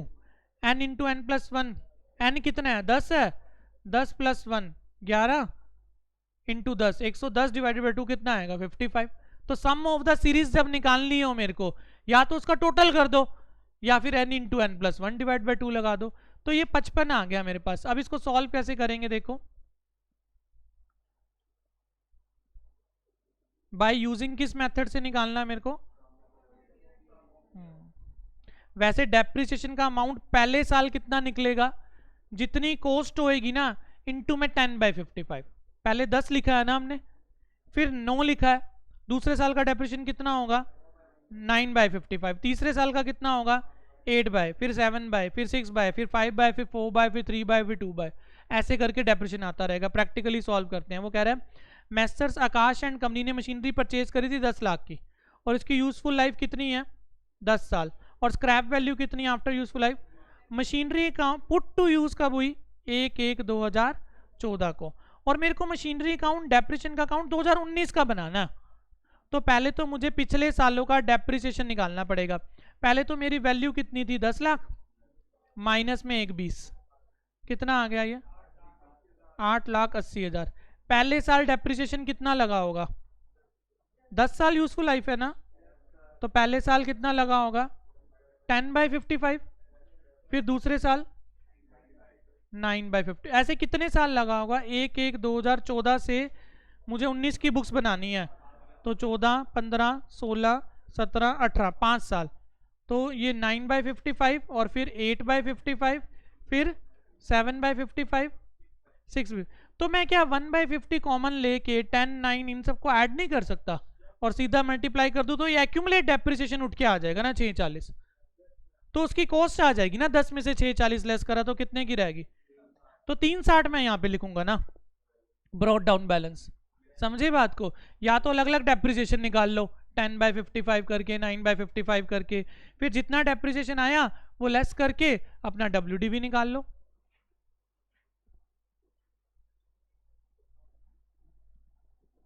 अब इस साल का डेप्रिसिएशन कितना आएगा ये बताओ, वर्किंग नोट नंबर 3 से निकालोगे। 5 और ये 5/155 WDV का करना है, ओरिजिनल कॉस्ट का कर और माइनस स्क्रैप वैल्यू करके तो करना 10 माइनस 1, 880 का कितने बाय करना है हमने? 5/55 करना, यही आएगा। तो बैलेंस कैरी डाउन आ गया, डेप्रिसिएशन को मशीनरी में चार्ज किया, P&L से राइट ऑफ कर दिया, बात खत्म। 2019 का अकाउंट बनाना था बस हमने। कहने का मतलब है सम ऑफ ईयर डिजिट मेथड में ओरिजिनल कॉस्ट माइनस में स्क्रैप वैल्यू, ये करके मतलब ये बेस तो ओरिजिनल कॉस्ट पे ही है ना, WDV पे तो नहीं लगा रहा ना ये डेप्रिसिएशन। ये इनटू में 10/55 करने का क्या लॉजिक है? ये वेट दे रहा है, पहले साल ज्यादा डेप्रिसिएशन आएगा ना, फिर 9/55, फिर कम आएगा, फिर कम, फिर कम। ये नहीं कि वेट के हिसाब से डाल रहा है, ईयर के वेट के हिसाब से, कि पहले साल मशीनरी की घिसावट ज्यादा होती है यूज करने से, फिर दूसरे साल कम, फिर तीसरे साल कम, फिर चौथे साल कम। इस लॉजिक पे ये बेस्ड है मेथड। समझ आ गया? सम ऑफ ईयर मेथड आपको क्लियर है? नेक्स्ट मेथड मशीन आर में क्या होता है? जैसे हमें पता है पूरे लाइफ उसकी कितने साल है, लाइफ उसकी टोटल वर्किंग ईयर्स कितने हैं, वर्किंग आवर्स मशीन के 24,000, और पहले मतलब 10 साल है टोटल, 10 साल में 24,000 घंटे चल जाती है। पहले 3 साल कितने घंटे चलेगी? 3,000 पर ईयर, फिर 4 से 6 में 2600, फिर ऐसे 7 से 10 में। तो 1 से 3 साल का डेप्रिसिएशन कितना आएगा? 30 लाख इंटू में 3,000 divided by 24,000। 30 lakh minus scrap value भी कर देंगे 2 लाख की, 30 माइनस 2 कितना आया? 28, 28 इंटू में 3 डिवाइडेड बाय 24, क्योंकि पूरी 24,000 लाइफ है और 3,000 मैं पहले 3 साल यूज कर रहा हूं, ये 3 साल का पर ईयर का आएगा डेप्रिसिएशन। पहले 3 साल 3.5 लाख डेप्रिसिएशन लगेगा। समझ नहीं आया राशि? ये मैंने 1 to 3 ईयर 3,000 पर ईयर लिखा, तो 3,000 एक बार पुट करा है, तो ये एनुअल है, एनुअल। तो ये 3 साल का निकालना, इंटू 3 करना पड़ेगा आपको, तो 3 साल का आ जाता। अब 4 to 6 ईयर में कितना आवर्स यूज हो रहे हैं? 2600, तो 2600 डिवाइडेड बाय 24,000 इंटू में जितनी original cost minus scrap value, ऐसे 1800। तो यानी कि पहले 3 साल डेप्रिसिएशन 3.5 लाख चार्ज होगा हर साल का, 3 साल।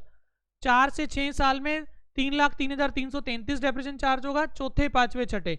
7, 8, 9, 10 में कितना डेप्रिसिएशन चार्ज होगा? 2,10,000। कहने का मतलब यूनिटरी मेथड ही तो है। आगे प्रोडक्शन मेथड सेम आर्स की तरह है, यहाँ पे यूनिट की बजाय क्या दी होंगी, और आर्स की बजाय क्या दी होंगी? यूनिट्स। टोटल यूनिट्स कितनी है? 1.5 लाख, और पहले 1 से 3 साल में कितनी आएंगी? 20,000, तो 20,000 डिवाइड बाय 1.5 लाख इंटू में original cost minus scrap value. Ditto copy paste है बेटा। डिप्लीशन मेथड में क्या होगा बेटा? कितने डिप्लीशन कहाँ यूज होता है? जहाँ पे खदानों से कोयला वगैरह नहीं निकालते, तो जहाँ पे हमें कितने क्विंटल्स हम निकाल सकते हैं टोटल मिल रन? 2 लाख टन।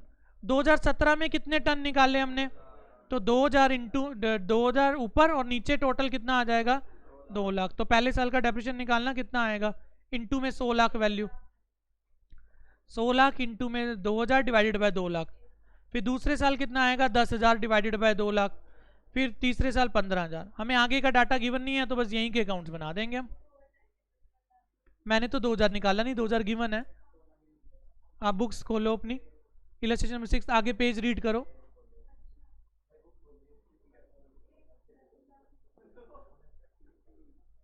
डन है बेटा?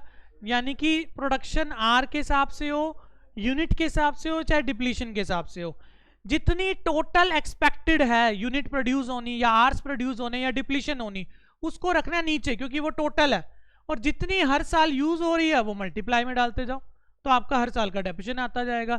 लेकिन ये बची हुई वैल्यू पे नहीं लगाना, original cost minus scrap value पे लगाना डेप्रिसिएशन हमेशा आपको। Done. Profit and loss on sale हमने निकालना सिखा दिया था, 7th इलस्ट्रेशन हो जाएगी इससे, 8th भी हो जाएगी। अच्छा, जब प्रोविजन अकाउंट बनाते हैं, प्रोविजन अकाउंट नहीं बनाते,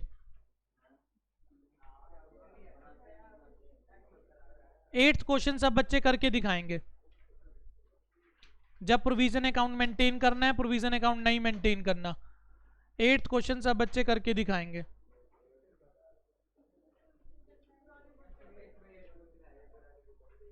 नहीं सिर्फ डाउनलोड कर लें, आप देखें खुद नया डाउनलोड करें स्टडी मैट, नहीं तो सामने से देखें।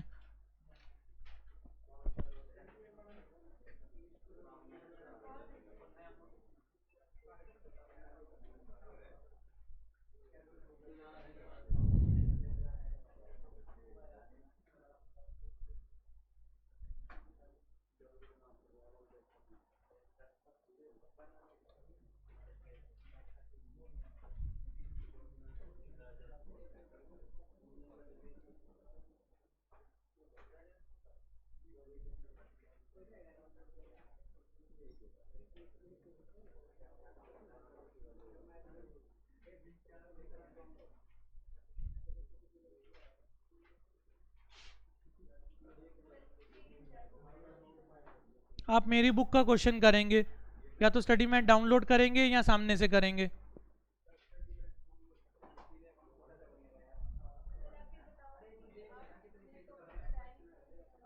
आप एक बार क्वेश्चन तो पढ़ें अपने आप से एक बार। जब प्रोविजन फॉर डेप्रिसिएशन अकाउंट नहीं बनता वो तो निकाल सकते हो।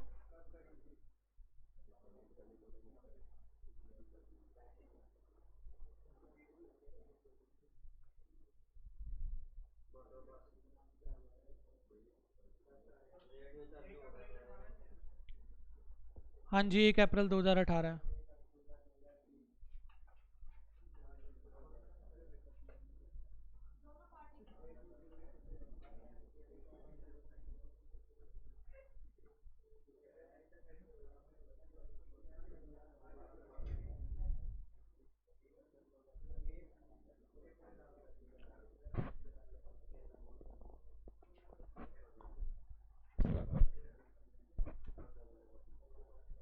जब प्रोविजन फॉर डेप्रिसिएशन अकाउंट नहीं बनाना, आप सिर्फ वही कर देंगे, बाकी मैं करवा दूंगा।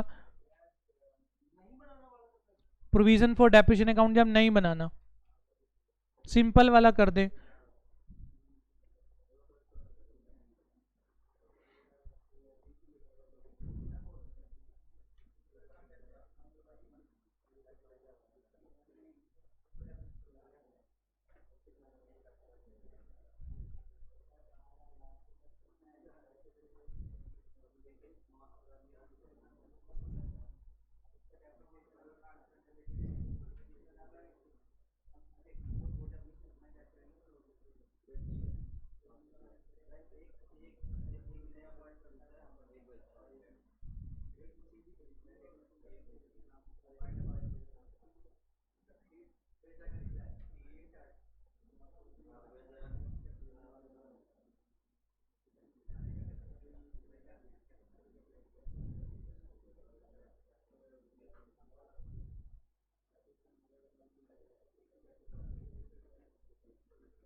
हम्म।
हो गया बेटा?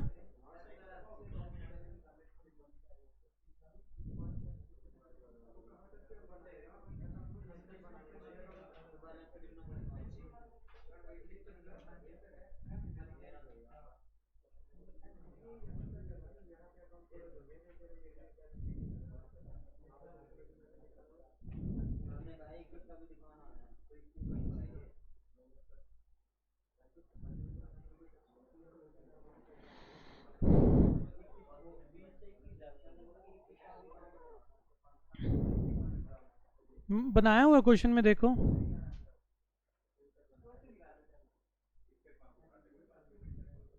यहीं तक बना दो, 2020 तक। बिक गई है ना मशीनरी, या बची है कोई आगे और? कोई बात नहीं।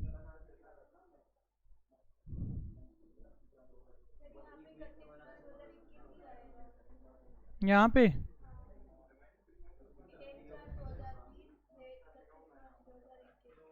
यहाँ 21 ही तो आएगा।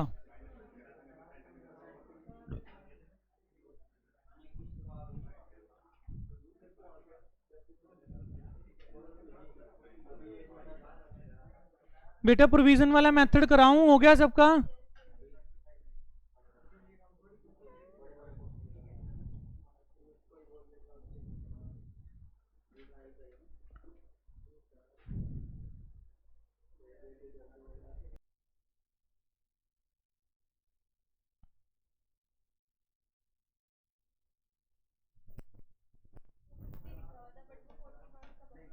कोई बात। प्रोविजन फॉर डेप्रिसिएशन का करें एक बार डिस्कस टॉपिक। देखो प्रोविजन फॉर डेप्रिसिएशन में आप कैसे करते हैं, आप मशीनरी का अकाउंट बनाएंगे। कहाँ पे है वो खाली पीडीएफ?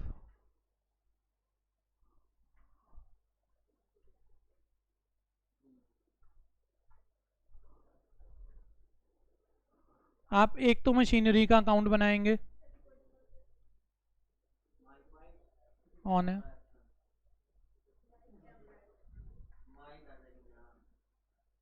एक बनाएंगे प्रोविजन फॉर डेप्रिसिएशन का अकाउंट, साथ साथ नहीं बनाएंगे कोई भी।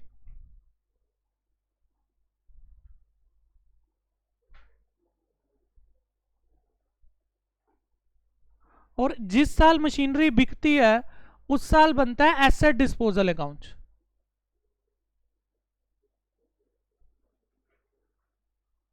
पहले बताओ मशीनरी कौन से ईयर में खरीदी आपने?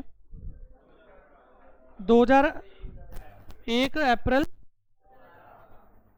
कितने की खरीदी है? इसका पार्ट ही भेजा है क्या कुछ आगे? तो इसके दो पार्ट कर दूं क्या? कितने कितने? 11,20,000, 80,000। और बाय में क्या लिखूं यहाँ पे? और कुछ जो 2018 में, तो बाय बैलेंस कैरी डाउन आएगा यहाँ पे, बस डेप्रिसिएशन प्रोविजन अकाउंट में जाएगा। पेन ही नहीं चलना होगा। हाँ, एक मिनट।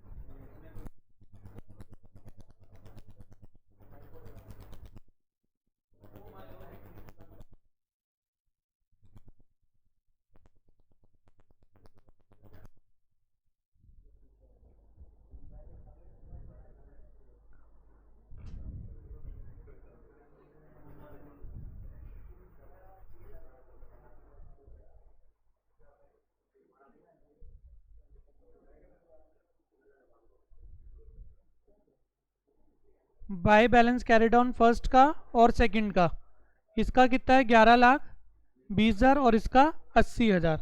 फिर बंद होगा।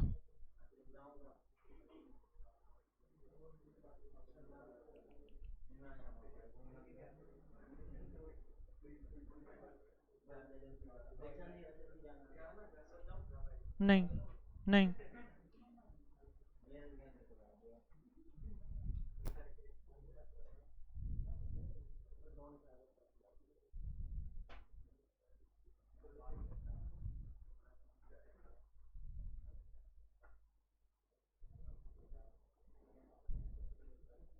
टोटल कितना हो गया ये? 12 लाख। बस फर्स्ट ईयर में यही हुआ है। अब इसके हिस्से का जो डेप्रिसिएशन है ना, वो यहां इकट्ठा होगा।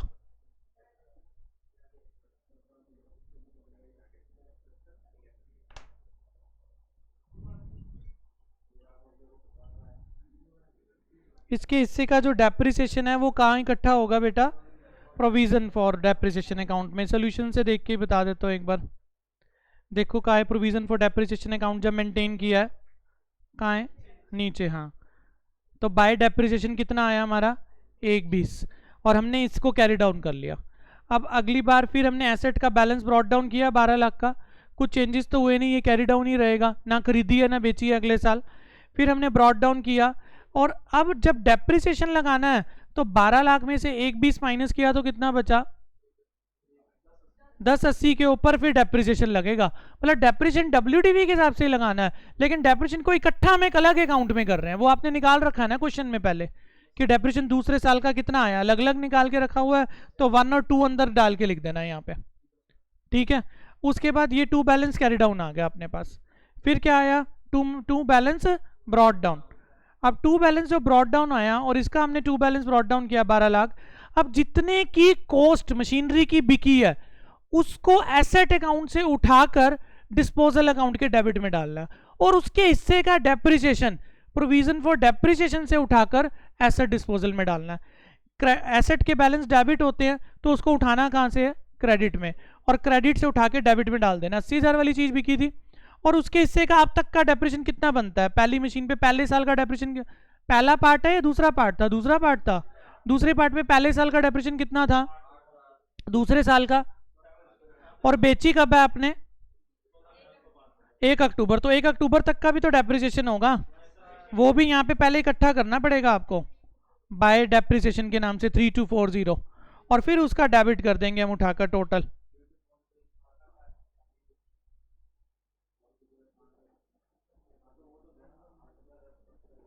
तो समझ में आया आपको? तो टोटल डेप्रिसिएशन 18,444 आ गया यहाँ पे। अब इतने की एसेट थी, इतने में बिक गई, और इतने की डेप्रिसिएशन लग गया, वैल्यू कितने की बच गई उसकी? माइनस करना 80 में से 18,440, और बेची कितने में आपने? बाय बैंक करके। तो कितने का नुकसान हो जाएगा? ये सिर्फ मशीनरी को बेचने के लिए अकाउंट बनेगा और यहीं खत्म हो जाएगा। ये डिस्पोजल अकाउंट है, जो मशीनरी बिक रही है उसकी ओरिजिनल कॉस्ट एसेट से उठाकर यहां डेबिट में डाल देनी है, और उसके हिस्से का डेप्रिसिएशन क्रेडिट से उठा के, डेबिट में से उठा के क्रेडिट में डाल देना उठाकर। फिर जितने में बिकी बाय बैंक, जितना लॉस आया वो डाल देंगे। ये अकाउंट यहाँ पे खत्म। फिर उसके बाद एक मशीनरी और खरीदी आपने 158 की। अब क्या करेंगे, इसके अंदर आपने क्या किया, ये तो पहला मेथड है ना, ये रहा, एक मशीनरी और खरीदी 158, 12 प्लस 158 टोटल, और 80 की जो कॉस्ट चलेगी तो टोटल कितने की रहेगी 1278। ये ओरिजिनल कॉस्ट पे चल रही है सारी चीजें, डेप्रिसिएशन नहीं है। उनके डेप्रिसिएशन यहाँ इकट्ठे हो रहे हैं, जो एक नई मशीनरी खरीदी है उसका डेप्रिसिएशन भी यहीं डालेंगे और टू बैलेंस कैरी डाउन निकाल लेंगे। कहने का मतलब है मशीनरी ओरिजिनल कॉस्ट पे चलती रहे, जब खरीदेंगे तो टू बैंक कर देना, बेचोगे तो बाय एसेट डिस्पोजल में डाल देना ओरिजिनल कॉस्ट, और उसके हिस्से के डेप्रिसिएशन एक अलग अकाउंट में इकट्ठे करते रहो। जब वो मशीनरी बिकेगी तो डेबिट से निकाल के एसेट डिस्पोजल के क्रेडिट में डाल देना, तो वो नेट वैल्यू पे आ जाएगी ना, फिर जितने में बेचेंगे कंपेयर कर लेंगे उसको उठाकर। ये आगे से ये इंटर में अकाउंट्स में भी काफी यूज होने वाला है, ये प्रोविजन फॉर डेप्रिसिएशन का मेथड आपका। पेन चल जाए यार,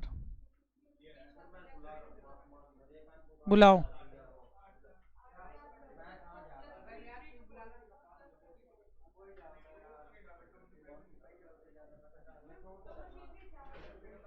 सारी मशीनरी थोड़ी, जो मशीनरी बिक रही है उसी की ओरिजिनल कॉस्ट उठाकर मशीनरी के क्रेडिट से एसेट डिस्पोजल के डेबिट में, और प्रोविजन फॉर डेप्रिसिएशन से उसी के हिस्से का डेप्रिसिएशन उठाकर एसेट डिस्पोजल में डालना। अब तक का पूरा जो पहले लग चुका और जो जब तक बेची तब तक का, तो पहले बाय डेप्रिसिएशन करके वो डेप्रिसिएशन लगाना पड़ेगा, फिर वो सारा एक्यूमुलेट करके उठा के वहां डाल देंगे, फिर जितने में बेची प्रॉफिट लॉस निकाल लेंगे उठा के।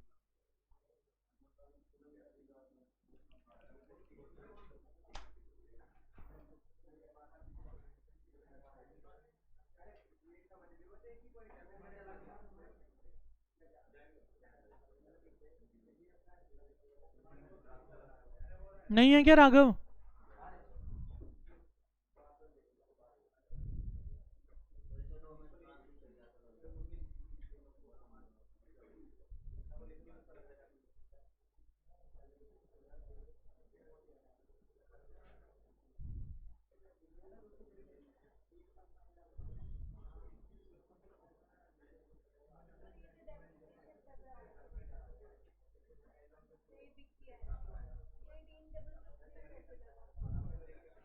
तूने पार्ट किया है मशीनरी का?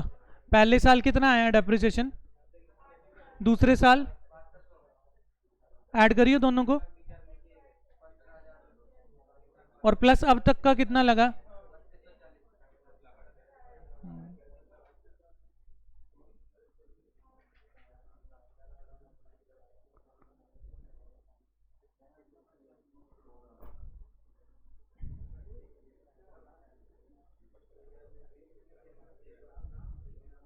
ये पहला साल था ना, फिर हमने 1/4 को 2019 को या 20 को 19 को टू बैलेंस ब्रॉट डाउन किया, फर्स्ट मशीनरी का सेकंड मशीनरी का, कितना आ गया टोटल 12 लाख।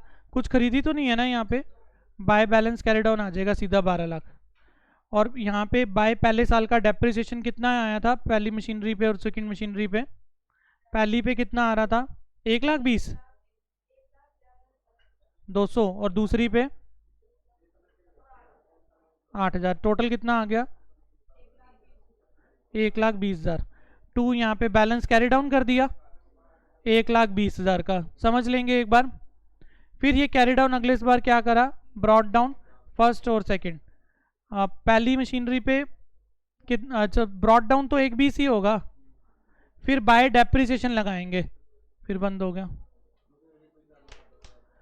दूसरे पे डेप्रिसिएशन फिर से लगेगा, कितना कितना लगेगा?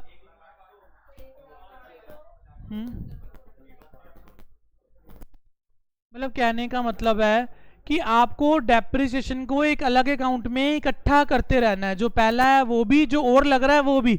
बस जब बिकेगी ना तो मशीनरी अकाउंट से उसकी ओरिजिनल कॉस्ट उठा के एसेट डिस्पोजल में डाल देना, और जो एसेट की वैल्यू है डेप्रिसिएशन है उसके हिस्से का डेप्रिसिएशन भी यहां से उठा के एसेट डिस्पोजल में डाल देना।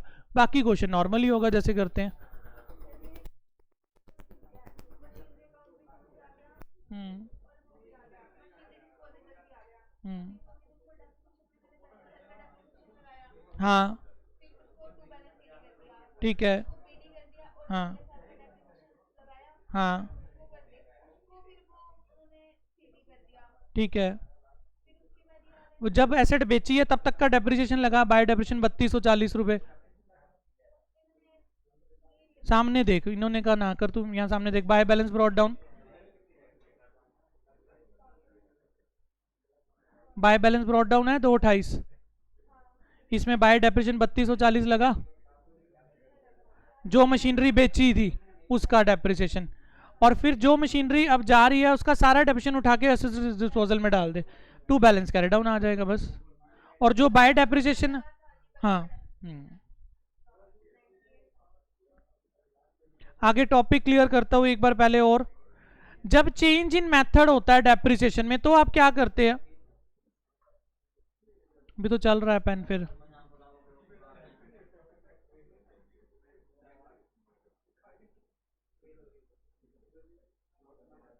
चल रहा है। जब डेप्रिसिएशन के मेथड में कोई चेंज होता है तो उसको कैसे डील करते हैं, कोई भी चेंज होता है तो रेट्रोस्पेक्टिवली आपने नहीं करना, प्रोस्पेक्टिवली चेंज करना। जैसे एग्जांपल, आपकी मशीनरी की कॉस्ट 10,50,000 है और रेजिडुअल वैल्यू कितनी है 50,000, यूजफुल लाइफ कितनी है 10 ईयर्स। कंपनी जो डेप्रिसिएशन चार्ज कर रही है एसएलएम मेथड से पहले 2 सालों में, उसके बाद उन्होंने डिसाइड करा है कि मेथड क्या अडॉप्ट कर लेंगे, डब्ल्यूडीवी, और कितना लगाएंगे।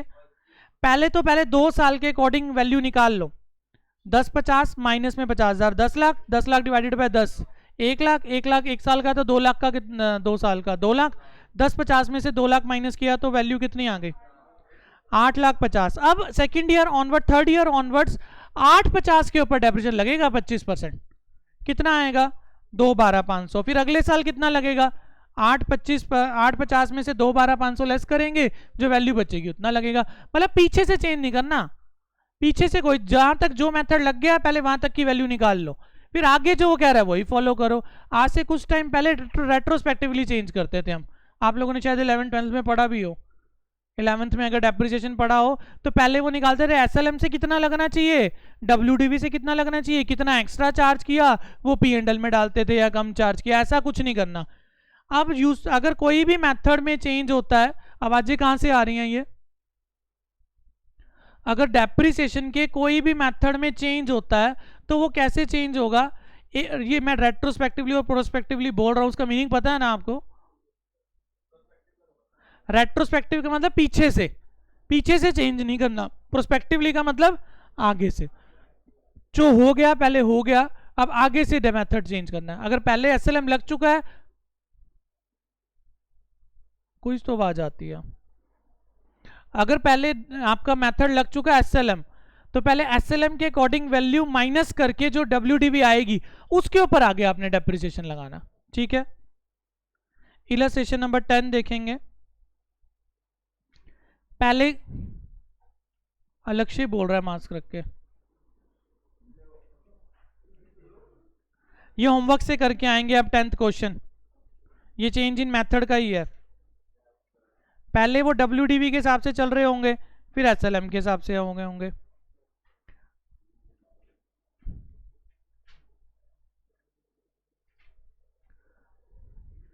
अगर आप फिक्स एसेट्स की वैल्यू में रीवैल्यूएशन करते हो, देखो इधर ध्यान से समझेंगे, अगर फर्स्ट टाइम रीवैल्यू होती है फिक्स एसेट्स की वैल्यू और अपवर्ड होती है तो एंट्री बनती है fix asset account debit to revaluation reserve. अगर आप फिक्स एसेट्स की वैल्यू को बढ़ाते हो, जैसे 10 लाख की है 2 लाख कर रहे हो, 2 लाख से बढ़ा रहे हो, तो एंट्री बनेगी fix asset account debit to revaluation reserve. लेकिन अगर आप गिरा रहे हो तो फिक्स एसेट्स अकाउंट क्या हो जाएंगी क्रेडिट, और रीवैल्यूएशन रिजर्व क्या हो जाएगा डेबिट। एक बार आपने बढ़ा रखी है, फिर फर्दर भी दोबारा बढ़ा रहे हो तो सेम एंट्री बनेगी fix asset account debit to revaluation reserve. लेकिन अगर आप उसको घटा रहे हो तो पहले रीवैल्यूएशन रिजर्व से पैसे चार्ज करोगे, फिर एसपीएल से, फिर टू फिक्स एसेट एंट्री बनाओगे। अगर आपने पहली बार एसेट को इंक्रीज किया हुआ है, उसी एसेट को आप सब्सिक्वेंटली क्या कर रहे हो, डिक्रीज कर रहे हो, तो पहले एसेट की वैल्यू बढ़ी हुई है ना, तो टू द एक्सटेंट जितना रीवैल्यूएशन रिजर्व अवेलेबल है पहले उससे चार्ज करोगे, फिर एसपीएल से चार्ज करोगे। एक मिनट, मेरे को यहाँ पे तुमने रीवैल्यूएशन रिजर्व लिखवा दिया, एसपीएल आएगी यहाँ पे entry, statement of P&L account, जिसको बोलते हैं profit and loss account, profit and loss से चार्ज करोगे। अगर एसेट की वैल्यू गिरती है तो एसपीएल से चार्ज करना है आपको, और लेकिन एसेट की वैल्यू गिर रही है लेकिन पहले बढ़ा रखी है रीवैल्यूएशन रिजर्व से, तो पहले रिवोल्यूशन रिजर्व से चार्ज करेंगे, फिर एसपीएल से, फिर फिक्स एसेट से। अगर मान लो आपने एसपीएल से फिक्स एसेट की वैल्यू घटा रखी है और दोबारा भी घटा रहे हो तो सेम एंट्री बनेगी, एसपीएल टू फिक्स एसेट्स हो गया।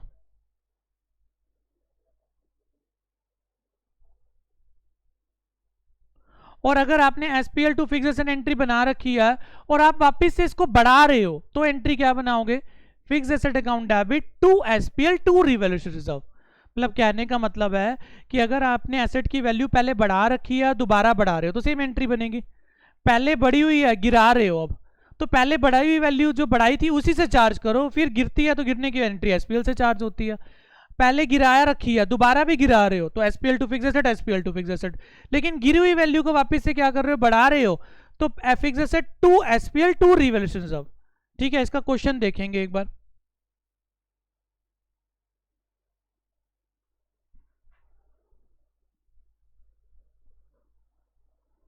लास्ट क्वेश्चन है क्या, कौन सा है? अच्छा, यूजफुल लाइफ में अगर कोई चेंज होता है तो जैसे आज मैंने 4 साल एक एसेट यूज कर ली और पहले मुझे लग रहा था 10 साल लाइफ है, लेकिन 4 साल बाद खड़े होकर लग रहा है लाइफ इसकी बैलेंस लाइफ जैसे 6 होनी थी ना, या तो 5 एस्टिमेट कर ली या 8 कर ली, तो आगे से चेंज करना है। जैसे क्वेश्चन देखना, एक मशीन जिसकी कॉस्टिंग 6 लाख थी, डेप्रिसिएशन एसएलएम से लग रहा है, उस समय यूजफुल लाइफ कितनी थी, 10 साल, लेकिन रेजिडुअल वैल्यू, लेकिन 3 साल बाद मुझे लगा, थर्ड साल के बाद उसकी वैल्यू 7 साल होनी चाहिए थी ना, 7 ईयर्स होनी चाहिए थी ना, लेकिन मैंने कितने पे रीअसेस कर दिया उसको, 5 साल पे। पहले 3 साल बाद उसकी वैल्यू निकालो, 6 लाख डिवाइडेड बाय 10, 60,000 एक साल का डेप्रिसिएशन है, 3 साल का कितना हो गया, 180 माइनस कर दो 6 लाख में से। अब 420 को 7 में नहीं बांटना, किस में बांटना है, 5 सालों में, तो आगे का डेप्रिसिएशन कितना आ जाएगा, 84,000। समझे बात को, कि जब भी कोई चेंज होना है तो पहले जो हो चुका है वहां तक का ट्रीटमेंट कर लो, उसके बाद वो जैसे कह रहा है वैसे कर लो उठाकर। रीवैल्यूएशन का ट्रीटमेंट देखेंगे। जैसे मान लो एक मशीनरी है जिसकी कॉस्ट कितनी है, 12 लाख, डेप्रिसिएशन कितना लग गया, 10 साल के हिसाब से कितने सालों का लग गया, 3rd ईयर का, तो कितना, और मशीन ने रीवैल्यूड किया अपवर्ड 60,000 से, और रिमेनिंग यूजफुल लाइफ रीअसेस कर दी हमने कितनी, 9 साल। इसका तो क्वेश्चन ही नहीं है ये वाला, तो वो कह रहा है डेप्रिसिएशन पूरे साल का कितना होगा, 12 लाख डिवाइडेड बाय 10, 1/20। 3 साल बाद आप खड़े होकर चेंजेस कर रहे हो तो पहले 3 साल का माइनस कर दो डेप्रिसिएशन, 1/20 इंटू 3 कितना आया, 240 में 840, 360 आया, 360 माइनस करके वैल्यू कितनी बच गई, 840। अब 840 में आपने पहले अपवर्ड करी वैल्यू 60,000, और इसको अब कितने सालों में बांटना है, वैसे तो 3 साल बाद तो 7 साल बचनी चाहिए थी लाइफ, लेकिन उसने कितनी रिवैल्यूट कर दी, तो 9 साल करके कितनी आ जाएगी, 1 लाख रुपए पर ईयर का डेप्रिसिएशन आ जाएगा। वैसे जो मैंने चार्ट बनाया ना सारा यही बना हुआ है। रिवैल्यूएशन में जब इंक्रीज होता है तो हम कौन सी हेडिंग से चार्ज करते हैं, रिवैल्यूएशन से, लेकिन एक्सेप्शन जब वो पहले डिक्रीज हो रखा हो तो पहले एसपीएल से चार्ज करते हैं, जैसे मैंने बना रखा है, और डिक्रीज करना है तो सीधा सीधा कहां से चार्ज करते हैं, पी&एल से, लेकिन पहले बढ़ रखा हो तो पहले कहां से लेना है, रिवैल्यूएशन से लेना। मैंने किसी और एंगल से चार्ट बनाया, मैंने ऐसे बनाया कि रिवैल्यूएशन, मैंने बनाया कि फिक्स एसेट बढ़ रही हैं तो fix asset to revaluation reserve, दोबारा भी बढ़ रही हैं तो fix asset to revaluation reserve, घट रही हैं तो पहले रिवैल्यूएशन रिजर्व फिर एसपीएल टू फिक्स एसेट्स, और अगर एसेट घट रही है तो वैल्यू क्या बनती है, SPL account debit to fix asset, लेकिन पहले बढ़ रखी हो, अगर दोबारा भी घटा रहे हैं तो एसपीएल टू फिक्स एसेट, फिर अगर बढ़ानी है वैल्यू तो fix asset to SPL to revaluation reserve. बस इसको इन्होंने किसी और एंगल से लिखा हुआ, मैंने अपने एंगल से बताया। तो ये चैप्टर भी आपका खत्म हो गया एक किस्म से। अब ये बताओ आज के शेड्यूल में क्या क्या पेंडिंग रह गया।